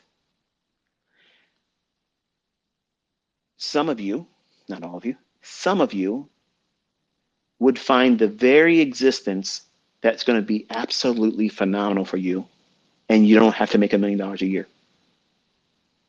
Many of you think that you have to be a millionaire every year over and over and over again, or you're not successful. That's bullshit. Because the person that finds their income and then a surplus income beyond that, outside of their job, and they no longer need their job and they fire their boss, I'm going to tell you, that's a person that's walking on fucking clouds right now. They're absolutely comfortable inside their own skin. And they're not the ones out here trying to prove it to anybody because they don't give a fuck. They have got a lifestyle now that they are not plugging into social media, which is 90% of horseshit and fucking negativity. They're not giving a fuck if somebody doesn't believe. You think they care who doesn't believe that they're doing what they're doing? They don't even know these people exist that doubt what they do. They don't give a shit. And that's how I've been. And I'm going back to that in November. I don't give a fuck who doesn't like me, who doesn't believe in me, I don't give a shit. But I have left my fucking legacy in this fucking industry, and you can do whatever you want to do with it. You want to shoot holes through it? Okay, come with the data. You want to come here and say, well, it wasn't as good as he thought it was. Okay, well, show us what you did and how you fucking failed at it. What did you do? Where and how did you use the information? I guarantee you did it wrong. But I took notes. I see, here's 5 pages of some scribbly ass bullshit. I took notes. It's like my son. Dad, do I have to watch all these fucking videos? What the fuck did you just say to me? What did you just say to me? Well, I'll just ask. You were just what? You were just what? The whole fucking reason why I'm making these fucking videos is for you and your brothers. I don't need to do these fucking videos. I'm doing it in case something ever happens to me. My mindset, the things that I codified are actually accessible to you. You won't even understand my fucking journals unless you listen to this shit.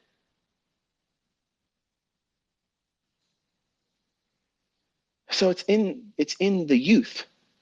It's not, my son's not even exempt from it. It's just everybody wants it easy. And truth be told, if I believed that it was an easier way, when I was younger, because I already knew it was going to be hard.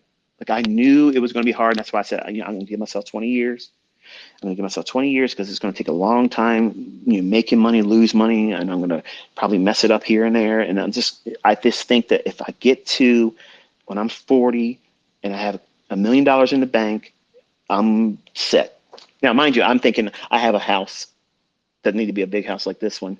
It just needs to be a house and a car or two. And maybe I have a dog and I have a wife and some kids or whatever. And I'm comfortable. I'm not trying to live above my means. I just don't want to have to work when I'm 40 years old into the grave. That was my plan. That was my goal for myself. It wasn't get rich. It wasn't drive Lamborghinis. It wasn't any of that stuff. It wasn't a jet set life. It was just being able to do whatever I wanted to do when I wanted to do it and not have to worry about, am I going to be able to make my bills if I spend that money? Because I didn't come from rich. I didn't come from that.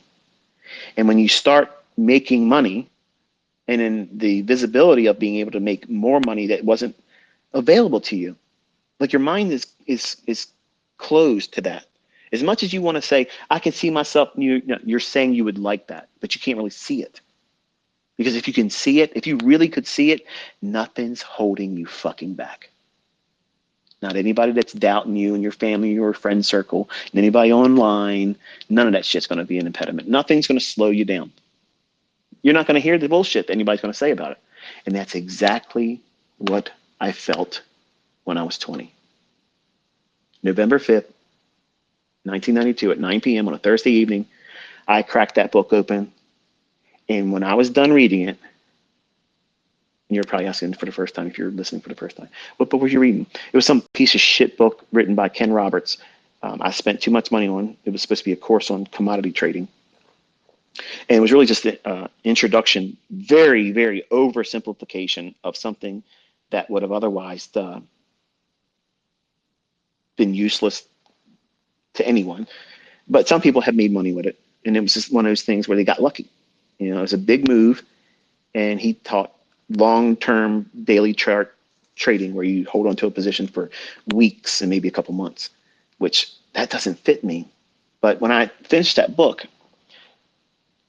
I had a new appreciation for money, number one, and two, it gave me an exit. Because at that moment, I was thinking, I really want to be able to use my education and be a systems analyst and basically work with programmers and work for companies that, they have a function they need done, and work with an IT group and say, okay, this is what they need, and we got to go through and make this for this company. So that was what I wanted to do. And I no longer wanted to do that. November 5th, 1992 at 11:30. I was literally excited about something I barely knew anything about. And how many times my uncle brought it up when I was a younger teenager. I was 14, 15, 16 years old every Sunday. Richest people in the world trade futures and options, Michael. Like, I was being conditioned. I was being primed. So I know the Lord had this for me. Like, he had every intentions of me being who I am. The failures I've had is where I've allowed my instabilities, somebody that's bipolar, I don't always come across in an articulate manner. Sometimes I use language that isn't very, well, easy on the ears. And I'll swing from one way or the other. But there's no denying that what he's laid in my hands is absolutely the closest thing to a holy grail than there's ever been. The problem is you're going to want to use it more times than you should. It's kind of like when you're a teenager and you discovered sex for the first time. Man, that was great. Let's do it again. Let's do it again. Let's do it again. And some of you men still feel that way. Maybe the ladies too, but you have to have a time and place to do it. And you have to be able to use protection. Okay. Otherwise, you're going to multiply losing trades, and nobody wants a lot of unwanted children that the broken family will many times victimize. And I was from a fractured family. So I grew up in this world with a chip on my shoulder. I wanted to prove that even though my parents didn't want anything to do with me, I'm going to make them regret that. Even still today, they don't give a fuck. Like, you would think, hey, Michael, this is crazy what you were able to do. Wow. Not one thing, nothing like that. But they both had their hand out for money, though. My son has the best fucking cheerleader he would ever fucking have. Because I've been where all of you are and less than. I've been homeless. I was sleeping in a Mustang with my oldest son, laying in the front seat, no car seat. I was broke. Yeah. Filed bankruptcy in 1998 just to fucking go into a courtroom to tell his mother, I don't have any money. That's the extent I was willing to go. My son, who this whole presentation was about and circled around, doesn't have that problem. He has someone that is absolutely available all the time, wants to absolutely spend every waking fucking minute building him up. I don't know any of you. And Alex, by the way, I have no availability to go to Miami. I appreciate your invite. I did get your email, but I'm also reminding everyone, I am not trying to be a celebrity. I don't want to go on people's shows. I had people calling me literally wanting to be on talk shows. I don't want to be on any of that stuff. I don't want to be none of that stuff. I don't want to be a celebrity. If I wanted that shit, I wouldn't be leaving in November. I'm anticipating with a great deal of excitement my leaving of social media in November. So I want you to understand, it's not a knock against you, Alex. I'm very proud of what you've been able to do, but I don't want to be in that setting. I'm uncomfortable with it. I don't want to have that type of climate around me, and I'll be watching whatever you do, and with a great deal of pride in what you've been able to accomplish. but I don't want to waste more time away from my kids, because I have a little bit of interest in the trading aspect on two of them right now. And because of that, my youngest, is now asking me questions. So he spent time with me in 3 days, and we were watching price, and he actually watched me live trade it. Real money, by the way, not demo. So that inspired him. So I really want to take the advantages of not having all of this time invested in all of you, which I have absolutely enjoyed. I've loved it. I've loved being able to share this with you. I've loved the time spent with all of you. I've loved to see the results that some of you actually went out and did what I told you to do, and you're amazing, amazing results. A lot of you are still shy, and I'm sure once I'm gone, there'll be a void there where people will say, well, this is where I'm coming out, and I'm going to show everybody this, and this is what I've done. And that's great. I'll watch you. I'm going to cheerlead you from afar. But I don't even know you. And look what I'm willing to do for you. How much more do you think I'm going to do for my own kids? I have been wanting this my entire adult life, and I have it now. And some of you are literally writing me fucking emails telling me I'm selfish, I'm ignorant because I'm not willing to still teach. I'm not doing some secret fucking paid mentorship. You know what I'm doing? I'm investing my time, energy, and whatever the Lord gives me into my children. I have already left you more than enough. But now I have exactly what I've been waiting for. My own children have an interest in doing this. I would hate to waste that opportunity. Look back and say, you know what? I spent too many times doing several hours on a Twitter space where most of you didn't even appreciate the fucking time I'm investing in all of you. This is being recorded like this because that way, it's not like a conversation when you have with your kid. Remember the last time you had a conversation with your parents and they were trying to tell you what you should and shouldn't do? You probably heard every ninth word in the conversation and everything else you fucking phased out. He's not going to be able to have that with this. This is the conversation. He knows exactly what I said. There was nothing hidden. When he says, but you didn't say, oh, I fucking said it, son. Let me play it back for you. Okay, here's where it happened. There's no excuse. Okay, and if something ever happens to me, he can go back in time and say, this is the day Dad laid it out for me, and he let everybody else hear it. And while some of you think that this is something that I shouldn't do, I get on here and I talk about my kids, or I talk about whatever happens in my personal life. I don't sit down and aim to bring all that stuff out, but because I just don't have a filter, it just comes out. And I don't care if it offends you or if it feels like it's wasting your time, because I don't give a fuck. Okay, I don't care. I'm doing what I have to do while I'm doing it. And this is the best way I can do it. I can't do it better. I don't know how to do it better. I'm not capable of doing it better. So therefore, this is the way it is. And if you don't like it, if it doesn't resonate with you, I'm sorry. It's not like I didn't try. I have tried for years to help all of you. And if it didn't work for you, I will hope you find something else that works. If trading has bit you, I know what it feels like to have that. And you just can't leave it. In the first couple of years of my existence as a trader, I was just like that. It was like a toxic relationship I couldn't let go of. But when you finally go through marriage counseling with yourself and you fix all the problems that you have, that's what happened for me. I was the one holding it all back. It was me.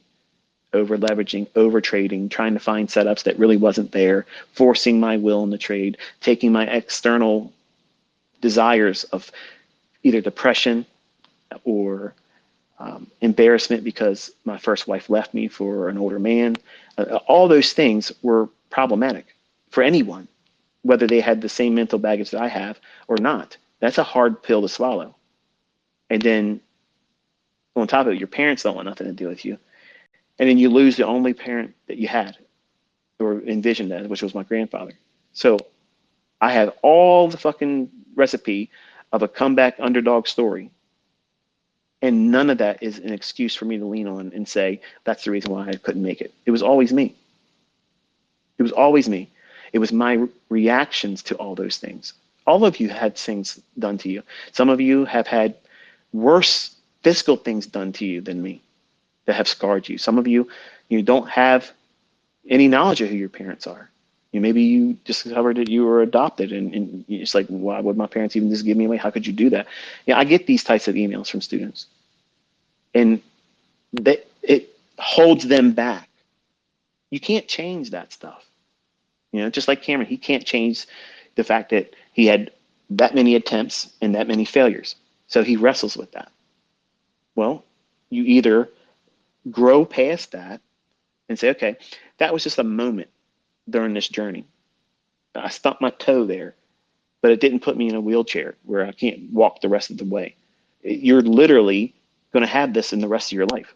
You're going to have drawdown. You're going to have periods where you just can't find your groove, and you have to give yourself permission to stop trading. That means stop for a week or two. Don't try to push it really hard, and don't take external reasons for you to want to feel better about yourself or mask an uncomfortable situation you may be going through in your personal life. Maybe a divorce, maybe it could be a number of things. Whatever it is that's making you feel like you need some kind of distraction from that pain or that misery.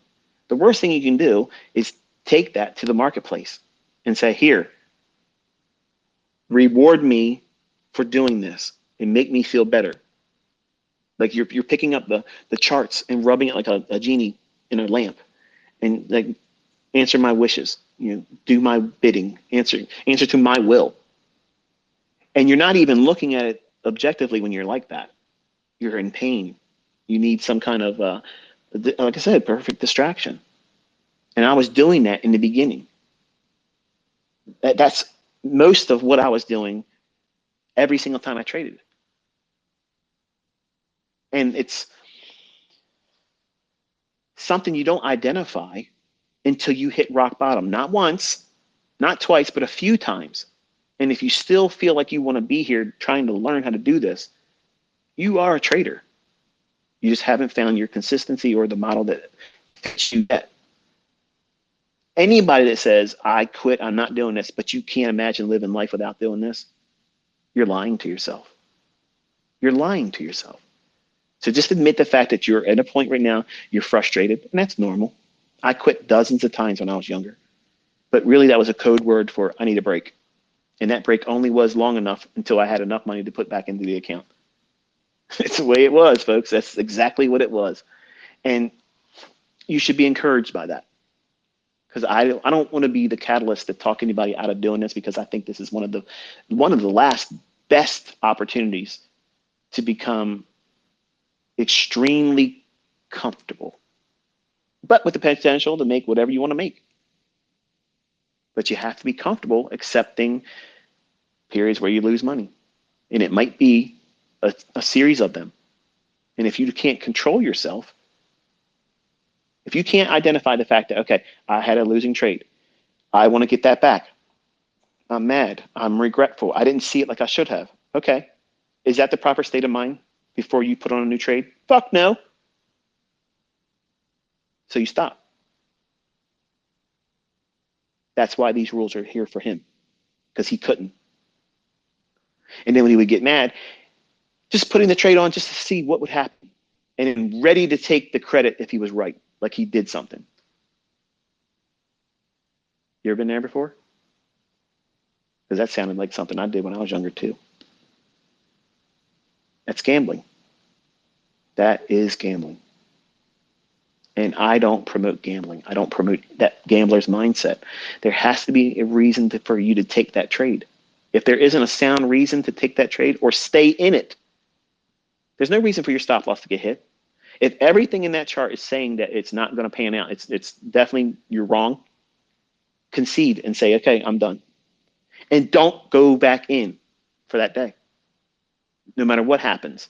The learning experience that you get without losing money is astronomical. And the times that you do that and you were right because it goes the other direction, that is a learning experience that is so powerful that no book, no video course, no example of me doing it in front of you doesn't have the same impact. You learn by doing. And experience is going to be your best mentor. The only thing I've been is a conduit to say, here's a language, look at the charts, This is what it's telling you. Do you understand what it's speaking to you and saying, hey, this is what I'm trying to do? Are you ready? Because if you're not, I don't give a shit. I'm still going. And if you weren't ready, you just wait for the next one. How, like, in the beginning, you're new and you feel like that was the only fucking trade I'm ever going to have. Why did I miss that? That's infancy talking. That's like a baby, a child, when you take their toy from them to make them get up in the chair to eat dinner, and they can have the toy back and they're done eating, but they don't want to do that. They want to have it their way. It's infancy. That's all it is. And I'm not talking down to you because I know exactly what that felt like for me. You want to have it your way on your timing. And guess what? The market says, I don't give a fuck what you want. And what time I'm going to do it, it's my time, not yours. You better be here when I'm doing it. That's how it is. So to remove all the ambiguity, all the guesswork, he has a start time. He has to be in front of his computer at 9:45 or on his phone checking it at 9:45. He has to be on duty until 10:59. Because at 11 o'clock, his shift is over. Now, if he's in a trade and it's going past 11 o'clock, he hasn't hit his target, he still holds it. But the initial entry, that execution has to happen between 10 o'clock in the morning to 11 o'clock. At 11 o'clock, to me, I don't want him to take that trade. But at 10:59, he can. Well, why would you have a rule like that? Because that's how strict I am. I want him only on that time. I don't want him looking at anything past 11 o'clock. That tells you I have pressed on you the importance of that hour. There's something going on in that hour that I can't tell you, but this pattern, this model, this approach to trading capitalizes on it. And this is the closest fucking thing I could get you to it without telling it and getting myself in trouble. And it's the same thing that's happening at 2 o'clock to 3 o'clock in the afternoon. And it's the same fucking thing that's happening at 3 o'clock in the morning and 4 o'clock in the morning, New York local time. It's algorithmic. It's doing something it was going to do regardless of how many people buy and sell, period. End of story. That's all I'm going to say about it. But anyway, I have a Saturday to get back to, and I have these little baby puppies that I am absolutely in love with and I'm having such a blast with. And they already know their names. It's really, really important that you train them right away and you reinforce. Like I treat them with real chicken. We take chicken and we boil it and cut up into small little pieces. And for the folks that want to hear about trading and stuff, I'm done doing all that now. I'm going to spend about 5 minutes to talk about personal shit so you can sign off and whatever. But the folks that want to hear just the personal stuff, not that it's all that important, but I feel like sharing it. It's important that you imprint on them early on and you reward them with something that, number one, because we got them from the breeder, breeders only give them kibble. So we give our dogs a natural diet, real food, real meats, coconut oil. We really spend way more than anybody would probably do for their pets, but we treat them very, very well. And calling them by their name separate, like we have two of them, they have to segregate them and work with them one at a time. And by calling their name and saying like come and having a piece of chicken in your hand, the mannerism of you laying your hand lower, calling them by name and telling them come, it teaches them to recognize their name. So already when they're outside playing, if I say, Scout, come, and they're roughhousing, she'll break, find me with her eyes, and then run to me. And she's looking for my hand to come down. And I'll have a